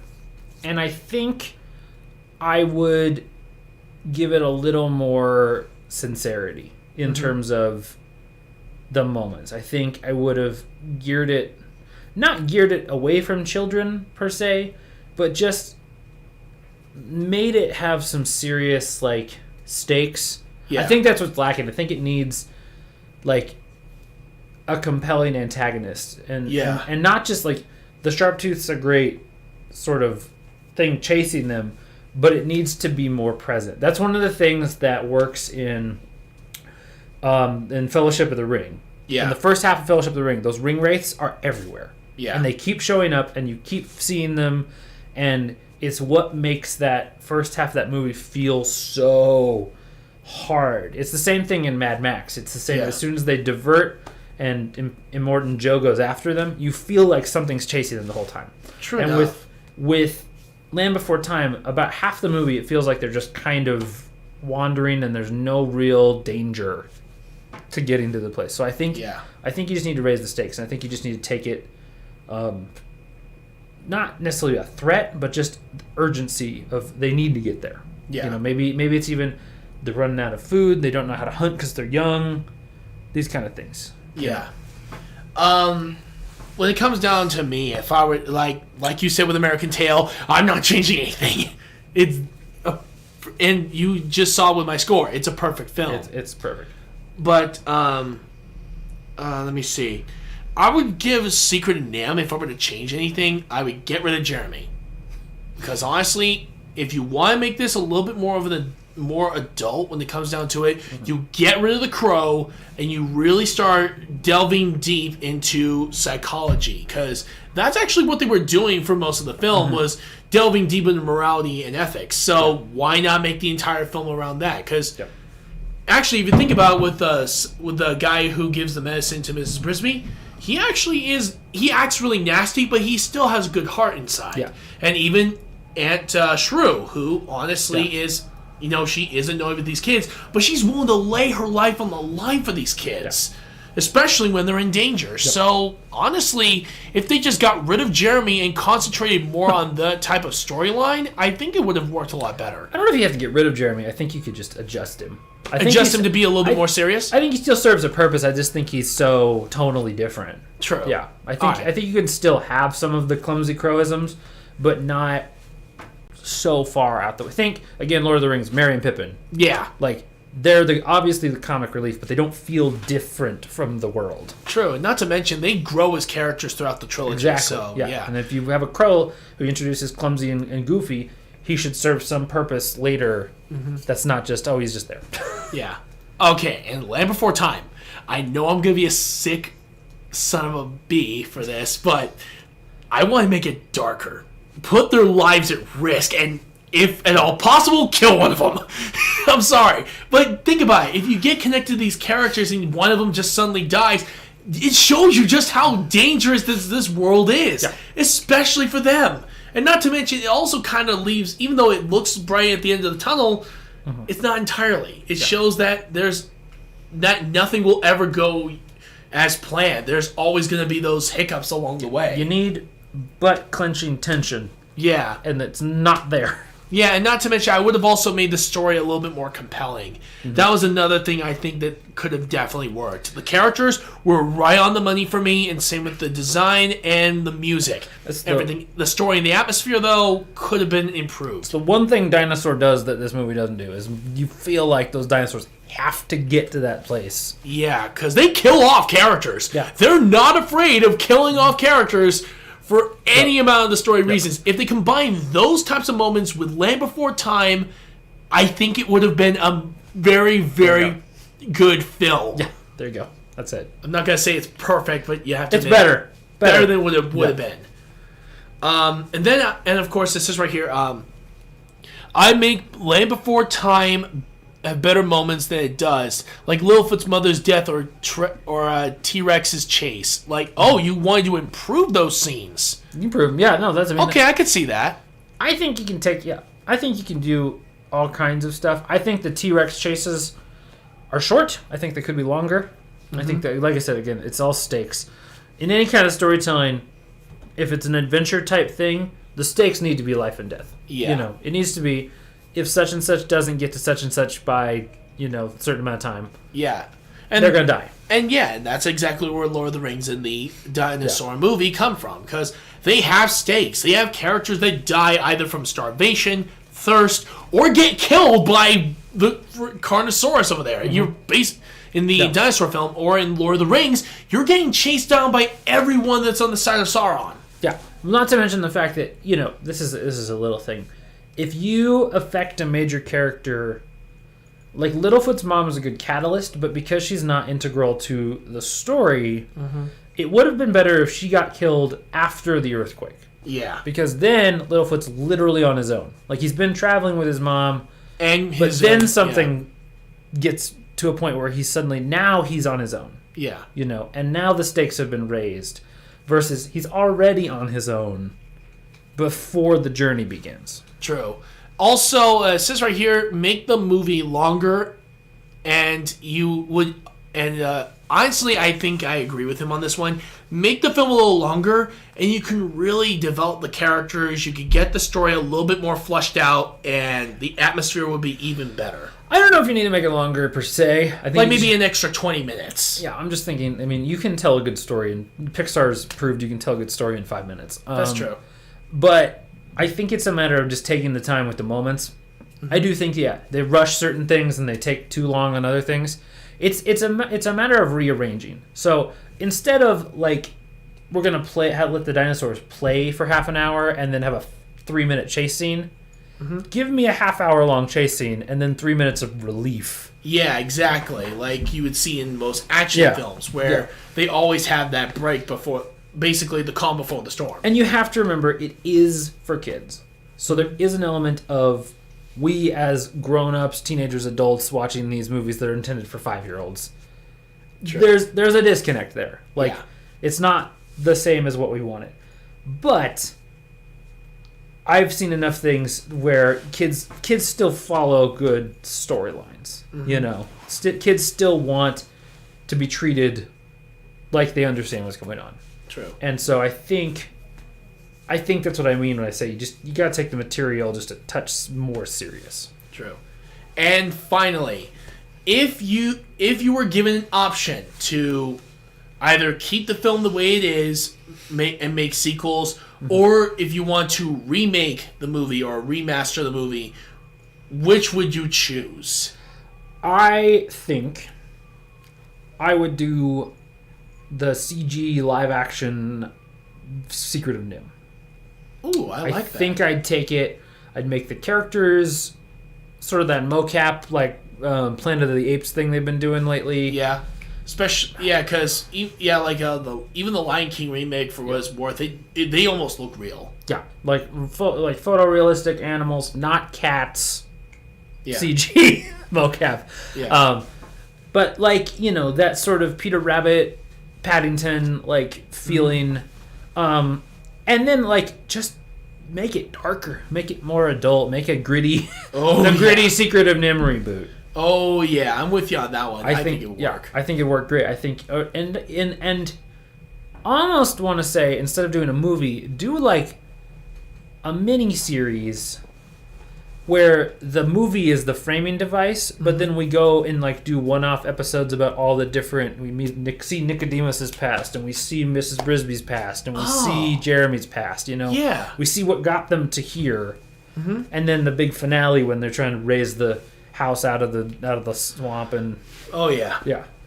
Yeah, I definitely agree with that. Yeah. Honestly, I would like to see a remaster if they ever decide to do it, and I think it'd be pretty cool. Not to mention, I also like your idea of making it more CG. Try to go for that route. Yeah. And not to mention, I also would really love to see the maybe them trying to explain some stuff a little bit more, while also still keeping a lot of that mystery there, because that would get people more enticed. And if you ever decide to go on further, you can do it. For me, if you were to make a sequel, you retcon that second movie and actually make it more similar to the first one. Because then it feels like you're discovering more and more about their world. I would also accept a Broadway version of American Tail. Oh, I would love to see that. Live action, people in mouse costumes. Be great. Honestly, yeah, and for as much as I hate that Cats movie, I do like the concept of them making a musical out of that one. So well done on that. But yeah, I would think it would be pretty cool to see an actual live action musical of this. Yeah, it'd be pretty interesting. I think it wouldn't be too hard either. Oh yeah, it wouldn't be that hard. There's a lot of great singers out there that could do the roles. And not to mention, there's some child actors that are doing incredibly well now, so I think it would work. For sure. And for Land Before Time, no more sequels. Screw that.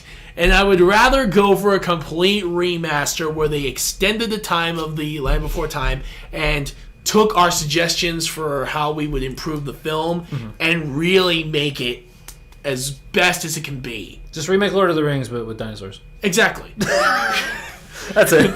That's a really simple way of putting it, man. Yeah, that's all. That's all. It says right here. One person said here in the chat: remake Land Before Time to appeal to adults and children. Half dark parts, half lighthearted.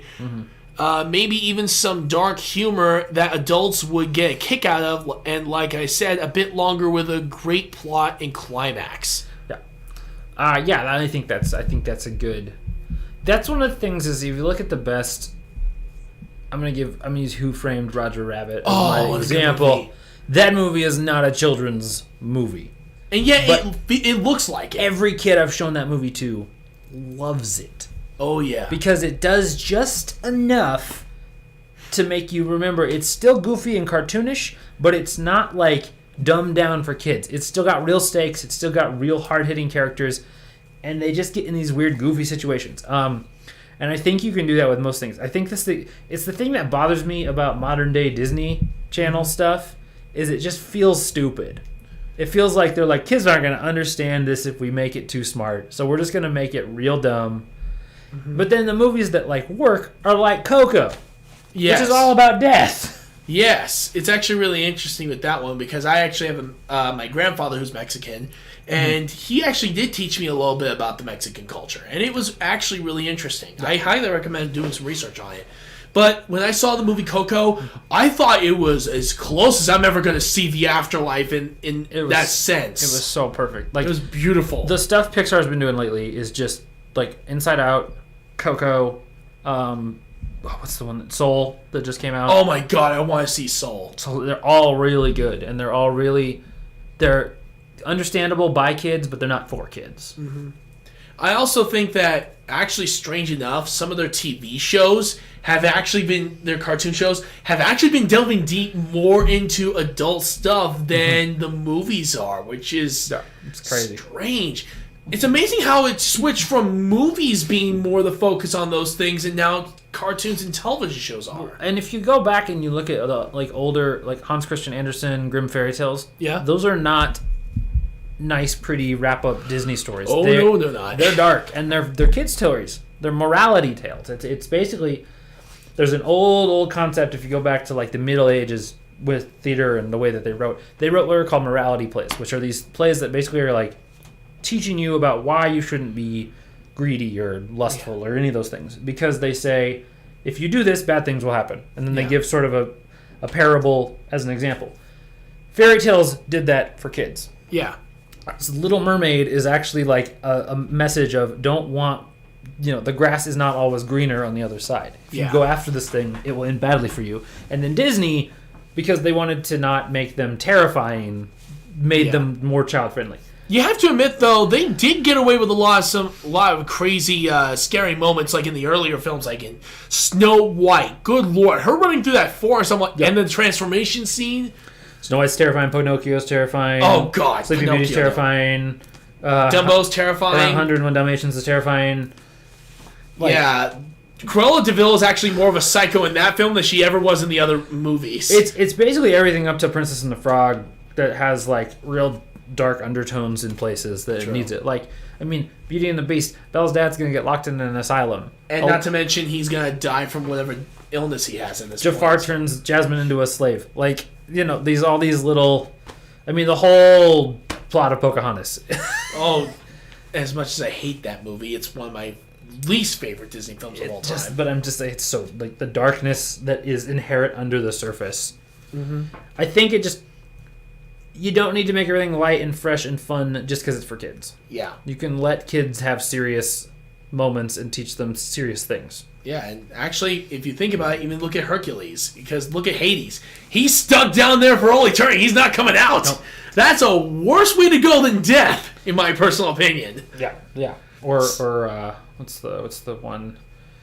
Or what? Oh yeah, for Frollo, like we were talking in Hunchback. Like that is not a kid's story. Oh no. And they make it just enough that kids can watch it without removing the undertones of like he's a priest who's chasing after a woman and he's killing people. Yeah. Because she won't be with him. Yeah, and honestly, I actually did read the original story, and it's absolutely insane what these characters go through. And not to mention, I actually do, even though I do love Tony Jay, who plays his role to perfection as an evil bastard, but when it comes down to the original story, I actually had a lot more sympathy for that one than I did for the other one. Yeah. So it actually shows just how much they really wanted to emphasize the evil, and man, they made their villain so good. Fun fact, the stage version of Hunchback that went from La Jolla Playhouse in San Diego to off-Broadway, my dad's college roommate played Frollo. Nice!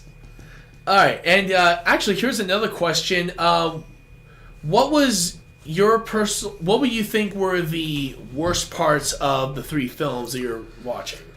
Land Before Time, we obviously talked about, is just the inconsistency. I think nothing in particular is bad. I think it just doesn't feel like it belongs. It should either be all one, or it's either be all fun movie or all scary movie. Yeah, and it doesn't fit either.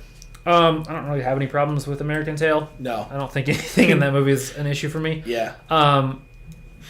Secret of Nim, I think it scratches the surface. And I feel like it has more to say than it says. Yeah.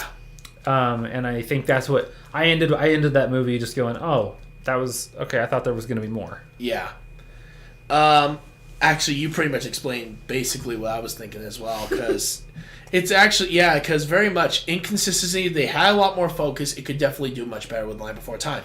American Tail. Enough said. There's nothing wrong with it.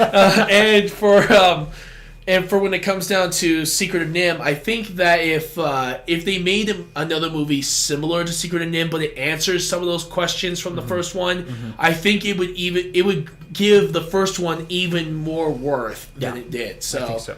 But that being said, none of them are bad. True. Like I think they're all worth a watch. Oh yeah, I agree. American Tail, you could watch that multiple times. Watch it a bunch. Yeah, you wouldn't even feel anything bad about that one. And the sequel. Which isn't Don Bluth. Yeah, it is. Is it? Is I think it is. Fightful Goes West? Okay. Hold on, I'm gonna double check my research. That sequel is actually really good. It's not as good as the original, but it still holds enough of those isms that like you like about the first one. Wrong one. Fightful Goes West. Yep. I thought it was Don Bluth. Oh no, it was Simon Wells and Phil Nibelink. Yeah. But they did a really good job, and it feels like it's the same universe. Yeah, so well done on them for really making it feel like it's a Don Bluth film. Yeah. So well done for them on that. It's a strong sequel. Yeah, so well done on that. When it comes down to, we have actually another question from someone I actually met in Jack in the Box once. Yeah. He asked, what would be in your personal opinion a part of the film that really hits you home? Which in his question he means as, what do you think was the greatest emotion you felt for each film? Secret of Nim is definitely the ending when the kids are, that moment when you think the kids have drowned and then the necklace flies back up and like, you know, it does a good job of touching just long enough that you think maybe it's over. Yeah. And then when it comes back, there's like this relief. Land Before Time, Littlefoot's mom dying. That one gets me every time.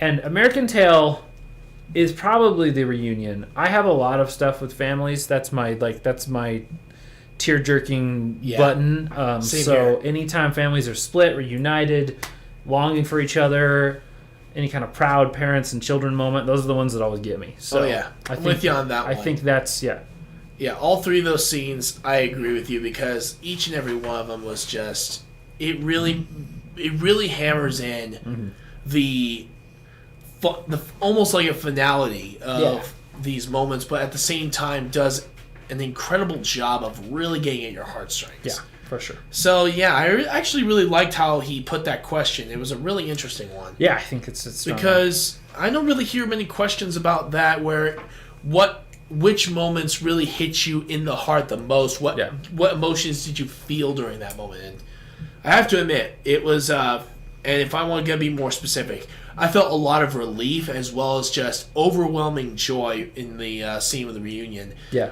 I felt such dread and horror when it came down to the death of Littlefoot's mom, and I felt almost like a sense of triumph when it came to when the medallion helped lift the house out of the mud.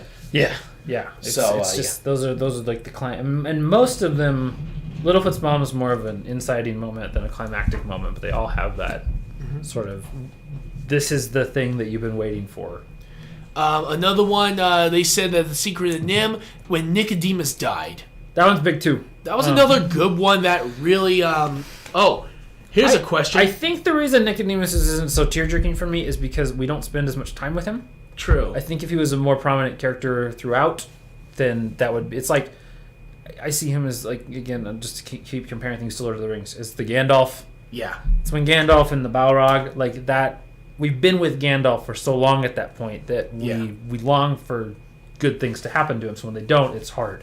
Nicodemus kind of... We see him in the beginning a little, and then he shows up for a few minutes in the middle to kind of tell us the expositional stuff we need to know.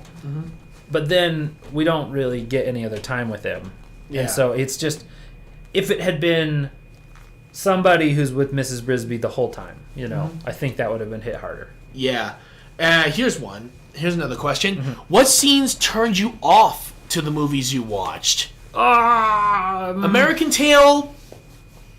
Nothing. No. I don't have any problems with that movie. Yeah.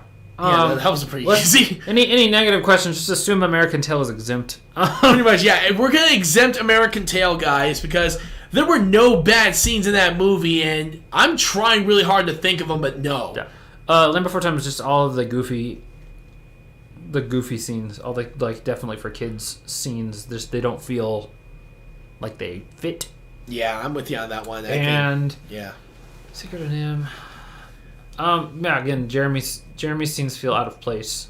Yeah. And however, I am willing to say another one is, even though that I do like the villain in the story, he had a few awkward moments that were a little over the top, and I think could have been a little bit more subtle. Yeah, the rats feel a little weird at times. Yeah, so in this particular case, I would give that one the main gripe for me. I think that would be a major turnoff. The rest of the film was still really good, though. I think I agree with you there. Yeah. Okay, we have enough time for one more question for you guys, as well as, of course, one more question that I got from someone that I was talking to. And this is actually pretty interesting. Do you think that the sequels, if you were to write a sequel of your own, what would you make the story, and what would be, and how would you structure it? Because that's a really interesting question. That took me a full week to figure out what I need to do with that one, because there were so many ideas running through my head. I think... Okay, I'm going to start with American Tail, because that one already has a sequel that I like. Yeah, exactly. How about we make it a sequel after that one? Okay, so they go to the Wild West. I think the next story in that saga should take place years later, and Feifel and his kids. Ooh. And I think it should be Great Depression based. Ooh, what a good time frame. I think he's, Feifel's in his 40s, and the Great Depression doesn't just hit humans, it hits mice. It affects everybody. And so it's a matter of them learning to recover from struggles that they've had as families. And Fiefel's the dad now, and like remembers things his own dad taught him that help him get through that. That may be a little serious for a kids movie, but I think you can make it work. Land Before Time, because I haven't seen any of the sequels. I think something has to invade the Great Valley. I think the Great Valley has to become something that's not safe anymore. Yeah. I think either a carnivorous like a raptor or some sort of meteor or something. Or something. It's just dinosaur. Like out of nowhere, a meteor hits them. Either a carnivore of some sort comes in, or you add a different animal, like mammals or humans even show up. You know, something that threatens the ecosystem that they've developed. True. Secret of Nim's the hard one because I feel like there's more to say, but I don't know what it is. Well, hello there, Tazzy. Well, hello. I think that with Secret of Nim, the biggest thing... I don't actually much want a sequel. I think I want a prequel. Ooh, that'd be interesting. I think I want Nim. I think I want to see what Mr. Brisby and... Jonathan Brisby and the others were and all the others were going through in Nim. Like, what happened to them? Oh, yeah. That, I think, would have been pretty cool. Yeah. I think if they actually were going to do... If I was going to do a sequel to Secret of Nim, I think I would mainly go with more of a... Try to explain what is going on with the medallion. Yeah. As well as, of course, explain more about how Nim worked. And how it was supposed to be done. And, of course, I would also like to see how the rats would start in a new environment. I think it would be pretty cool to see how they would adapt, how they would build a new town, power, all that stuff. I think it would be pretty interesting. Yeah. For American Tail, actually, instead of going Great Depression, World War I. And Feifel joins the military. Feifel in the army. That makes sense. Because if you think about it, there were a lot of veterans who actually were immigrants who joined the war in 1917, and a lot of them, I know a lot of veterans, whether they were American, British, German, they all went through a lot of post-traumatic stress disorders, schizophrenia, that sort of stuff. Yeah. So I think it would be very interesting to see how he would deal with war and how he would deal with the thought of killing another living being. Yeah. Because he would never do that as a child, but what if you were forced into a situation and you had no other choice? Yeah. So I think that's an interesting look. Not to mention, it would also be an interesting dynamic with his family, because then they would be trying to help him through all that pain and suffering. Yeah. Because it's not easy being a family member of a veteran who survived a war. Yeah. And I actually talked to a lot of war veterans, and a lot of them still hold the scars, a lot of the traumatizing, because you could feel it in their tone of voice, as well as, of course, in their inflections, how much pain they have for it. I think it would be pretty interesting with American Tail. I agree. I think that would be an interesting take. Yeah, and for Land Before Time, I actually agree with you. I think a disaster needs to happen in the Great Valley in order for it to have a much grander scale to it. Yeah. And really give more of an emphasis of dread, as well as, of course, that amazing relief when they do find another thing there. And then, of course, it says right here, how about a 1.5? Like almost like what 1.5, like Lion King 1.5. Yeah, where you see it from another person's perspective. Yeah, that'd be interesting too. Like, wouldn't it be awesome to actually see the entire story through Jonathan's perspective? That would be. Because wouldn't it be awesome if he actually was there watching Mrs. Brisby go through all this, and he's cheering her on, but at the same time he's also giving his 2 cents on the situation. That's a cool idea. That's a really interesting idea. I like that. We need more 1.5 sequels. We need. Honestly, the Lion King 1.5 was a great concept overall. Yeah. Almost reminds me of science theater. Yeah. How they would discuss a movie and, of course, certain moments of the story. And in their case, they were reliving their lives, remembering all these certain moments. So I think it's really good here that it's a really good concept here for that. Yeah, that's actually really cool. I think that would be an interesting take. I think you could do it you can do it with anything. True enough. Yeah, especially with the Terminator films, you could definitely see how Skynet would create these things and how that whole debacle started, because we don't really have any movies that really showed what happened before or what happened during those moments. I think it'd be pretty interesting to see like a 1.5 when it comes to like the Great Mouse Detective or any of the other movies we've watched over you and me have watched. Yeah, I think you can do it with a lot of stuff. Anyway, I want to thank you guys so much for joining me here today. I want to thank Ploominator. Thank you so much for joining here. I really want to do another episode with you on movies again. I think this has been really fun. We'll find a time. Definitely. Yeah. And also, guys, please check out his channel. He does all sorts of amazing movies and actor videos. It's amazing what he does. Yeah, check out YouTube. Just search for Ploominator with Ploominator. Yep. That's me. And then if you guys, I have a blog, and I'm on Facebook and Twitter. Ploominator for all that stuff. Nice. Yeah. So check me out there. Yeah. Thanks for letting me hang out. Oh yeah, definitely. First of all, I am going to post a link to your channel so that they have exactly what they need to make sure. I'm going to look it up right now. But another thing, guys, if you guys want to check out, he does a lot of amazing movie reviews. I actually did do a review with him a while back, and it was about 5 of my favorite movies of all time. And even though I didn't mention American Tail, the reason why I chose the movies I did is because those are the ones I watched constantly over the years. That's all right. So I will say this: my favorite movies are not the best movies that I have watched. They have a different place in my nostalgia bank. True enough. And here we go. Here is the link to his channel. Definitely check it out. Also, if you guys want to help support the channel, you guys can subscribe through either the tier system, or you can donate to, or you can subscribe on Prime, Amazon Prime, where you get deals like free shipping, great deals, as well as, of course, watching Amazon Prime Video. Yep. And if you guys want to help out, you can also help out with donations through either the Bit system or through PayPal. There's a button down below if you want to donate. It would be greatly appreciated, especially since we're trying really hard to earn enough money so we can purchase some new gear, some new consoles, and maybe even try to rent a few new movies so we could do reviews on those. There you go.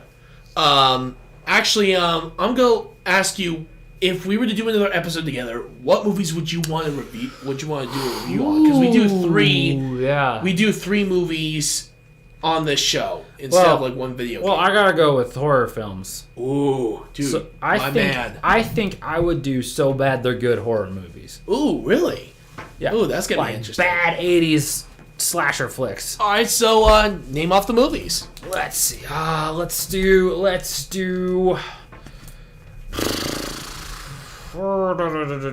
trying to think of the good ones. Let's do Child's Play 2. All right, Child's Play 2. I think Child's Play 2 is fun. Friday the 13th, the remake. And the remake of the Texas Chainsaw Massacre. Actually, let's just do the Child's Play remake. All 3 of them. Remakes. Bad horror remakes. Bad horror remakes? Friday the 13th, Texas Chainsaw Massacre, Child's Play. All right, so Texas Chainsaw Massacre. Yep. So I actually never really... Nightmare on Elm Street, yeah. That remake's bad, though. That remake's not fun. Oh, fun. All right. No, let's not do Child's Play. Do the Rob Zombie Halloween. Ooh. Yeah, that's the one. That's actually a pretty decent film. The second one was definitely way overboard. The second one's real weird. Yeah, so All I right, say so Texas, Halloween Texas Friday Halloween. Remake, Friday the 13th. All right, sounds good. I'm really excited to watch these films again. They're because here's the thing, I actually don't think that the Halloween remake's that bad. I don't think any of them are that bad, but I think, like I said, they're so bad they're good. True enough on that one. Right. I actually do enjoy watching. They're not amazing, but they're fun. Yeah. And if you like watching people get murdered. Okay. Oh, wow, someone's having a question. The Chucky series? The Chucky series, honestly, is very interesting. It's a tonally weird series. Yeah, it was still made by the same creator of Child's Play. It's just he made it a lot more self-aware and a lot more comedic. Yeah. Which is not a bad thing, because Brad Dourif does really good. Brad Dourif's so good. And then they sort of do this like they start pretty good, and then they slope off for a bit, and then they come back. Oh yeah, the newer films that Curse, the creator made. Curse and Cult of Chucky are better than the stuff in the middle. Oh yeah, and I think they're better than the original 3. Yeah, I would. Well, except for the first one. I think the first 2 are better. I think 3's not great. Actually, yeah, you're right. Yeah, the first 2 are better. Then I go with the other 2. If you guys go on my blog, fun fact, there's a post somewhere on there from Halloween where I ranked the 6 biggest slasher franchises, both individually and in terms of overall. So really, what would you say yours? Friday, Nightmare, Halloween, Texas, Child's Place, and Scream. Ooh, that's an interesting My favorite one is the original Halloween. Favorite movie overall. That's one of my favorite movies ever. Nice. But my favorite franchise ended up being Scream. Ooh. Actually, for me, my all-time favorite franchise was actually The Conjuring. Conjuring's good too. Because I really like how that story was. A lot of it was based on actual true events. Yeah, that's the second one, I would have to say Friday the 13th, because I do like how it was a little bit creative as it got on. And Nightmare on Elm Street, because there are a few of those movies that are so bad they're funny. It's actually impressively good for a while too. They hold up pretty well. Yeah, and not to mention, the only movie I don't like in that franchise and absolutely hate is the Nightmare remake. I don't like Freddy's Dead, but that's just Freddy's Dead was funny. Actually, Evil Dead. Evil Dead. Oh shoot! Yeah, there's that one too. The Ploominator has spoken. Oh, the Ploominator. All right, so the Ploominator mentioned Evil Dead. That would be a really interesting one. All 4 of them are good too. Oh yeah, even the remake works. Yeah, even the remake is surprisingly good for what it was. Actually, before we go, we're not going to end it just yet. We're going to have my dad over here, who you guys know as Master Chief 2011. We're going to have him talk about his feelings about the 3 movies, and we're going to reveal what we originally thought our scores were, and then reveal what our scores are. Well, I already saw all that good stuff over there.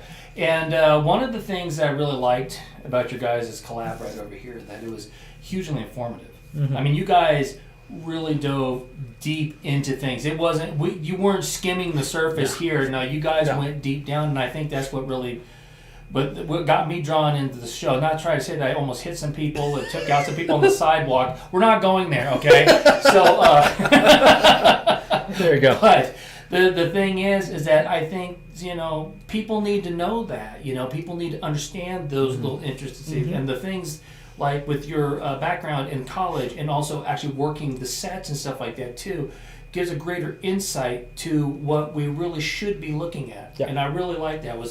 And it was good on both sides right over here. You guys seem to do an excellent job. So, I just feel like Ed McMahon at the side of the couch going, here's Johnny, type of thing. Like, oh, here's Retro. There it is. Actually, what would you think of the 3 films? We'll start with Secret of NIMH. Secret of NIMH, I mean, you guys pretty much nailed it. I mean, really, because when I watched it, I was older, of course. Yeah. So it kind of hit me just a little bit different.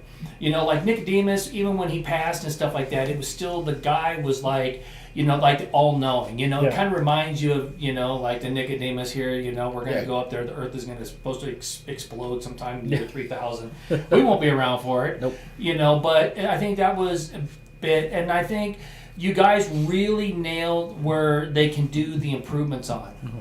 So I think that would have definitely, every time you guys talked about it, I had to think back. Now mine just went a long while since I watched it, but yes. Now for American Tail, being a history buff, it was really, you guys were definitely on point. I was really surprised I did not see 250s. That's just me though.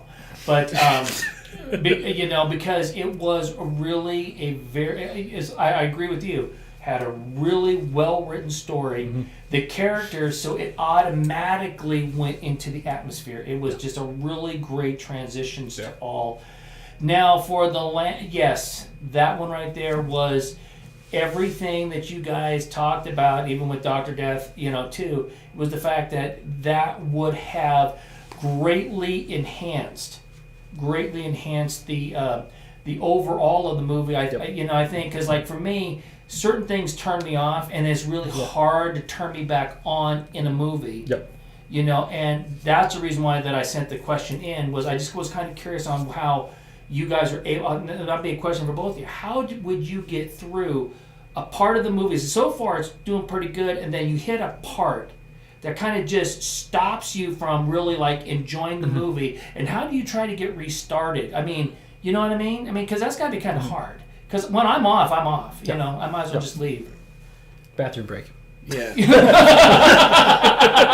Time for the popcorn. True. You know. No, I don't watch movies often. Yeah. Unless they're really good in one setting. I usually Yeah. because my dog's a little nuisance, so he's constantly. I mean, I kid you not. I know Land Before Time's only about an hour and 10 minutes. It took me 3 hours to watch it because he kept jumping and wanting to go out and we had to go for walks and stuff like that. So, like, there's an interesting when you've lived that way, watching movies that way, you just get used to there going to be disruptions and pauses and stuff, and it's not like when I'm in a movie theater, that's my sacred I'm not moving, I'm sitting here and watching the whole thing. Oh yeah. But if I'm watching something at home, guys, you don't have to watch these things completely through. Don't watch Titanic in one sitting. It's 4.5 hours. You're never gonna make it. Like even the Pirates of the Caribbean about World's End is like 5 hours. I did for a bachelor party. I did a marathon. We were gonna watch all 3 Lord of the Rings just straight through. We gave up on that about halfway through Fellowship. We were like, "There's no way. No way. There's no way we're sitting for 12 hours watching these things." There's not enough alcohol. No. It's almost like the time that you and me were watching Star Blazers. Oh, I love Star Blazers. And Star Blazers. And my dad decided instead of watching it the whole way through, we were going to watch it episodically every Friday. Yeah, that was my childhood right there. So that was a really good call. In the 70s, a buddy of mine used to come over every morning, and we would watch that and then run to school because we had enough time to get into class, you know. But it was like, what are you talking? Oh my God, you know, you had the Argo and I remember when they fired the Wave motion gun for the first time. I haven't seen it, so.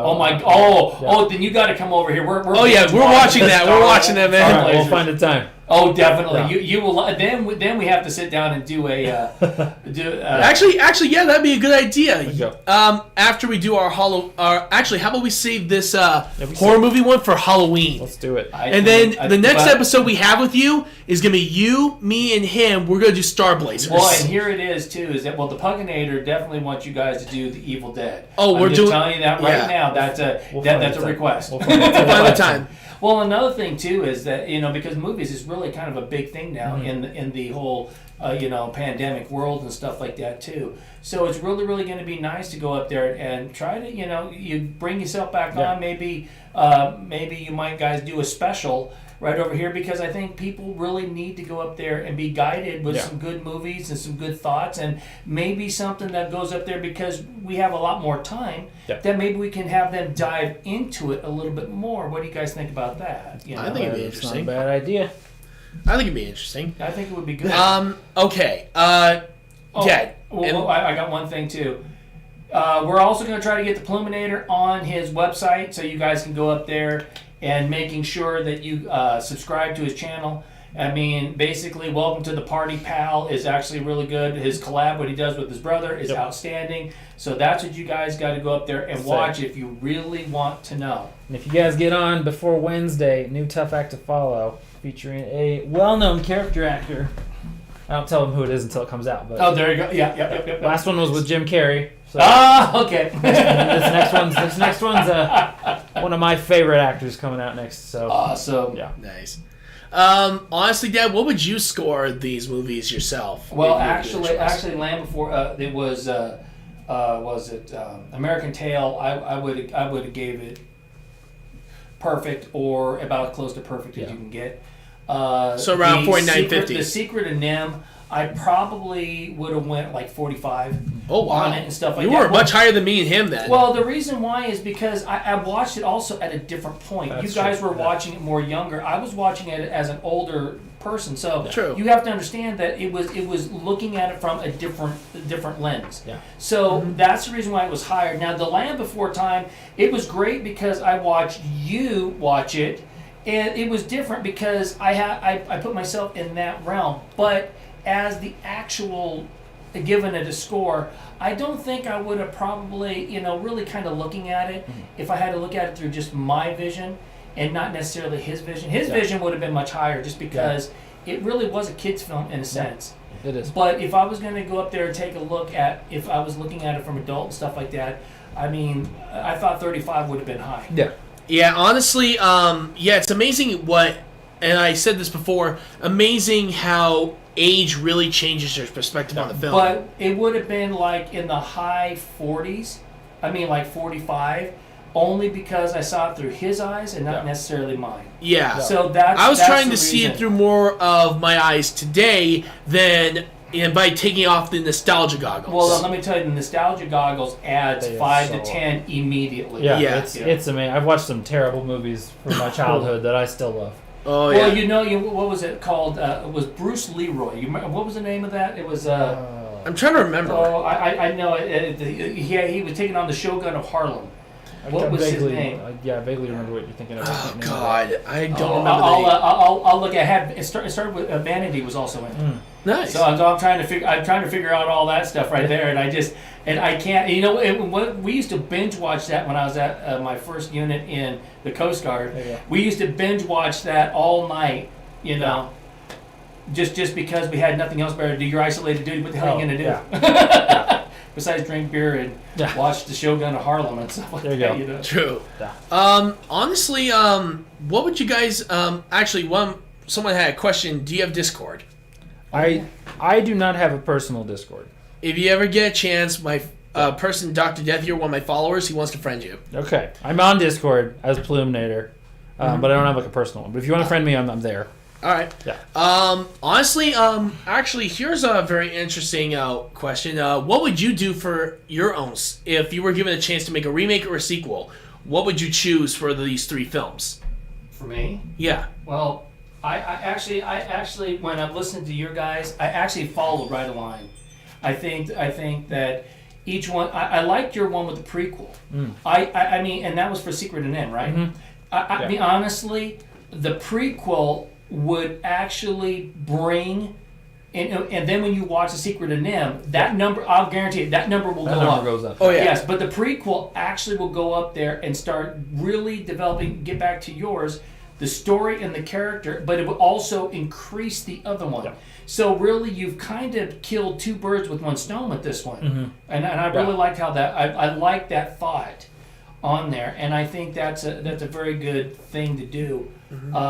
For the other one, and basically for really, I think the only movie that really needed anything that really like helped it would have been, well, I like yours, World War One, Great Depression. Both of them are huge components in what's going on right over here, and you can actually utilize that because you could go World War One, Great Depression, and World War Two. Oh, that's Because true. Each one, He'd still be alive if that was the each case. One, and Get each older and one older. will have different points to it. You know, so he goes from being a veteran, all of a sudden he's going through this, and then he's too old to join again. But he would, you know, But his you son could follow would that. join up, or his grandson. Exactly. Or his son wouldn't, and that's a point of contention. Yes, and that would be awesome. Oh, wow. That would be That would open up huge. so many Yeah. possibilities. Oh yeah, because it's kind of like going up there, watch, and they need to really kind of focus on the reason why was because he watched his father, Yeah. and that's where the story needs to be at. Yeah. If you're listening to Hollywood, we want really serious adult Feifel sequels. Right there, you come to us. Oh, yeah. We will lead you to the promised land. Exactly. There you go. There you go. Okay, and Dad, here's one more question for you. Top 3 favorite animated films that are not made by Disney. And this Well- also includes you there, Ploominator. Well, I will tell you right American now. Tail's definitely going to be on that list. Well, I'm just gonna not use those 3. We're not going to use the 3? No, okay. I don't want to use the 3. All right. But you know, one thing I really liked was The Road to El Dorado. Whoa. Oh, that's a good one. that's a good movie. Yes. That was a really good movie, but it also kind of went to the Prince of Egypt.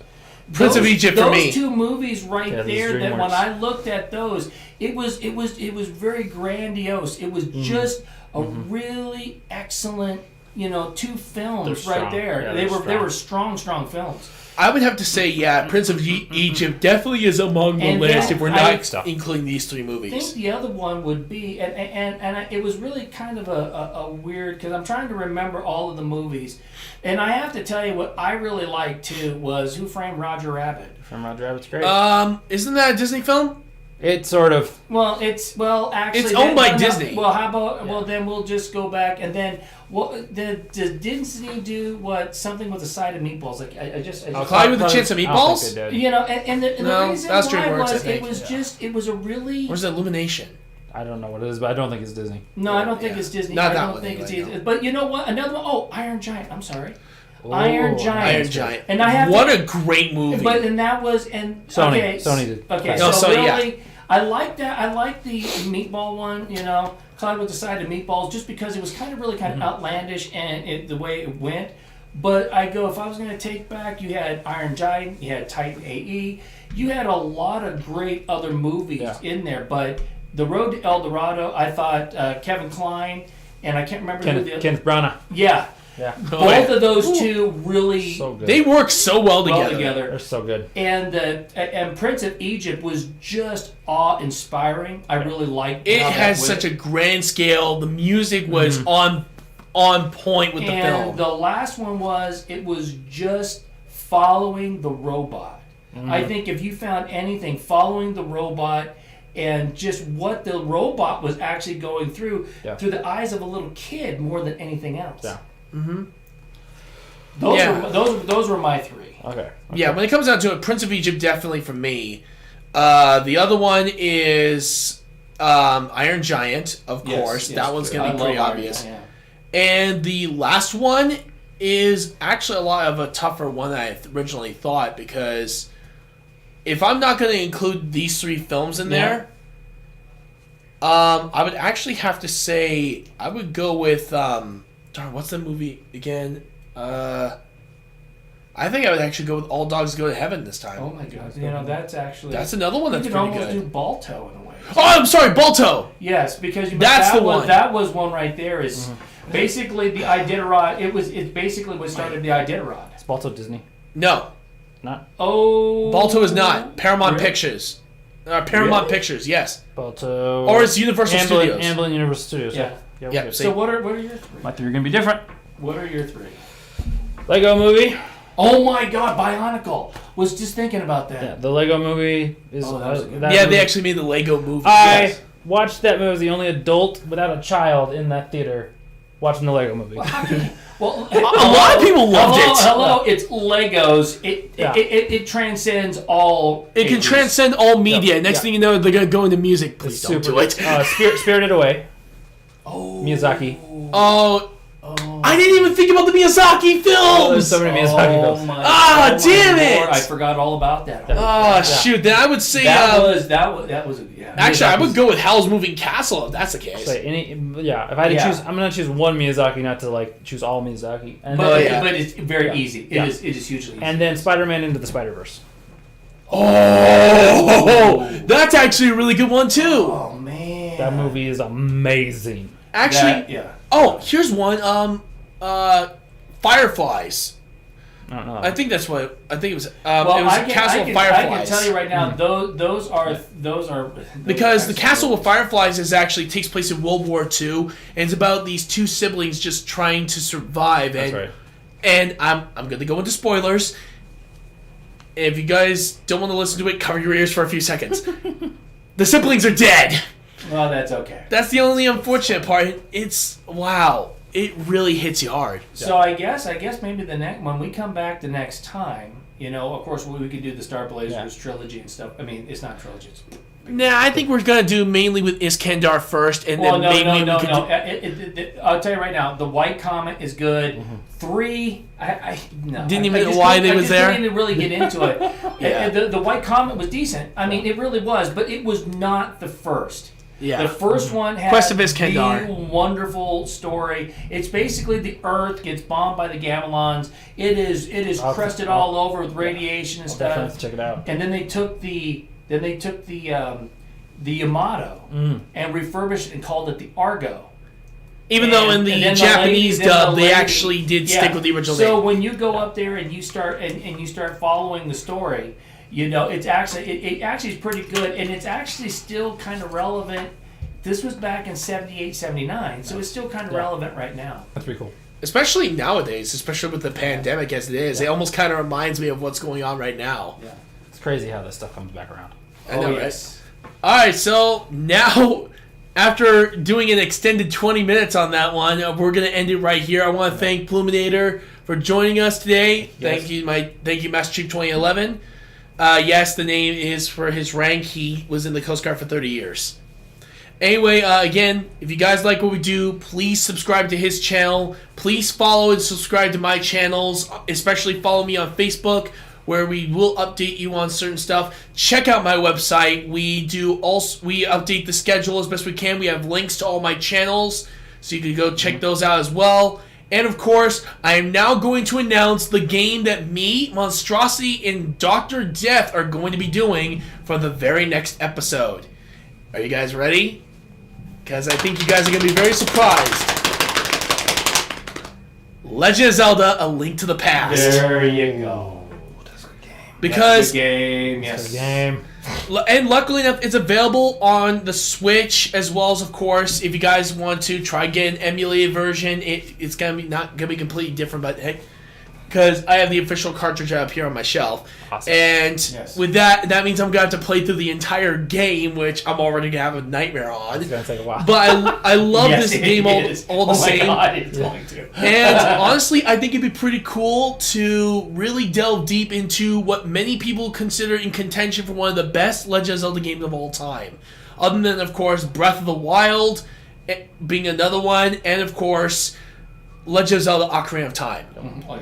which we already know that those three are still pretty impressive. Yes, they, so yes, they are. Those And it's really going to be kind of hard to define which one of the three is the best.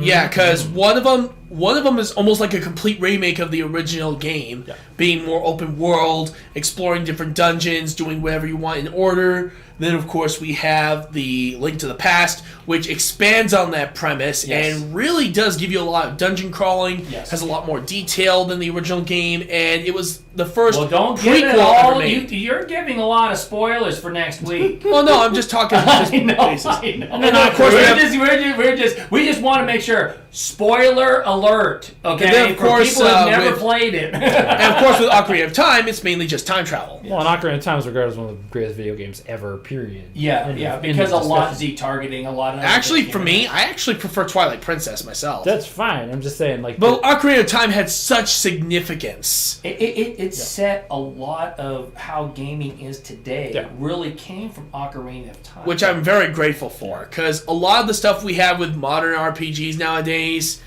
is definitely it's nothing compared to If anything, what we had at it this was, point. It was really, honestly, Yeah. if you wanted to break it down into one function, Z targeting. that's Yep. it. Yeah. That was it. And of course, for the week after, I'm gonna at least let you guys know we are gonna be having another guest star.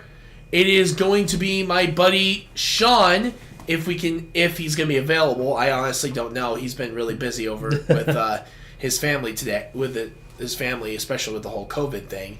And if not, then I'm gonna bring Isaiah. You guys know him as Snowing Gecko, and maybe I might even bring in Outcast Core again with Jerome, and we're gonna review the Donkey Kong Country trilogy, all three of the original I do games. like those games.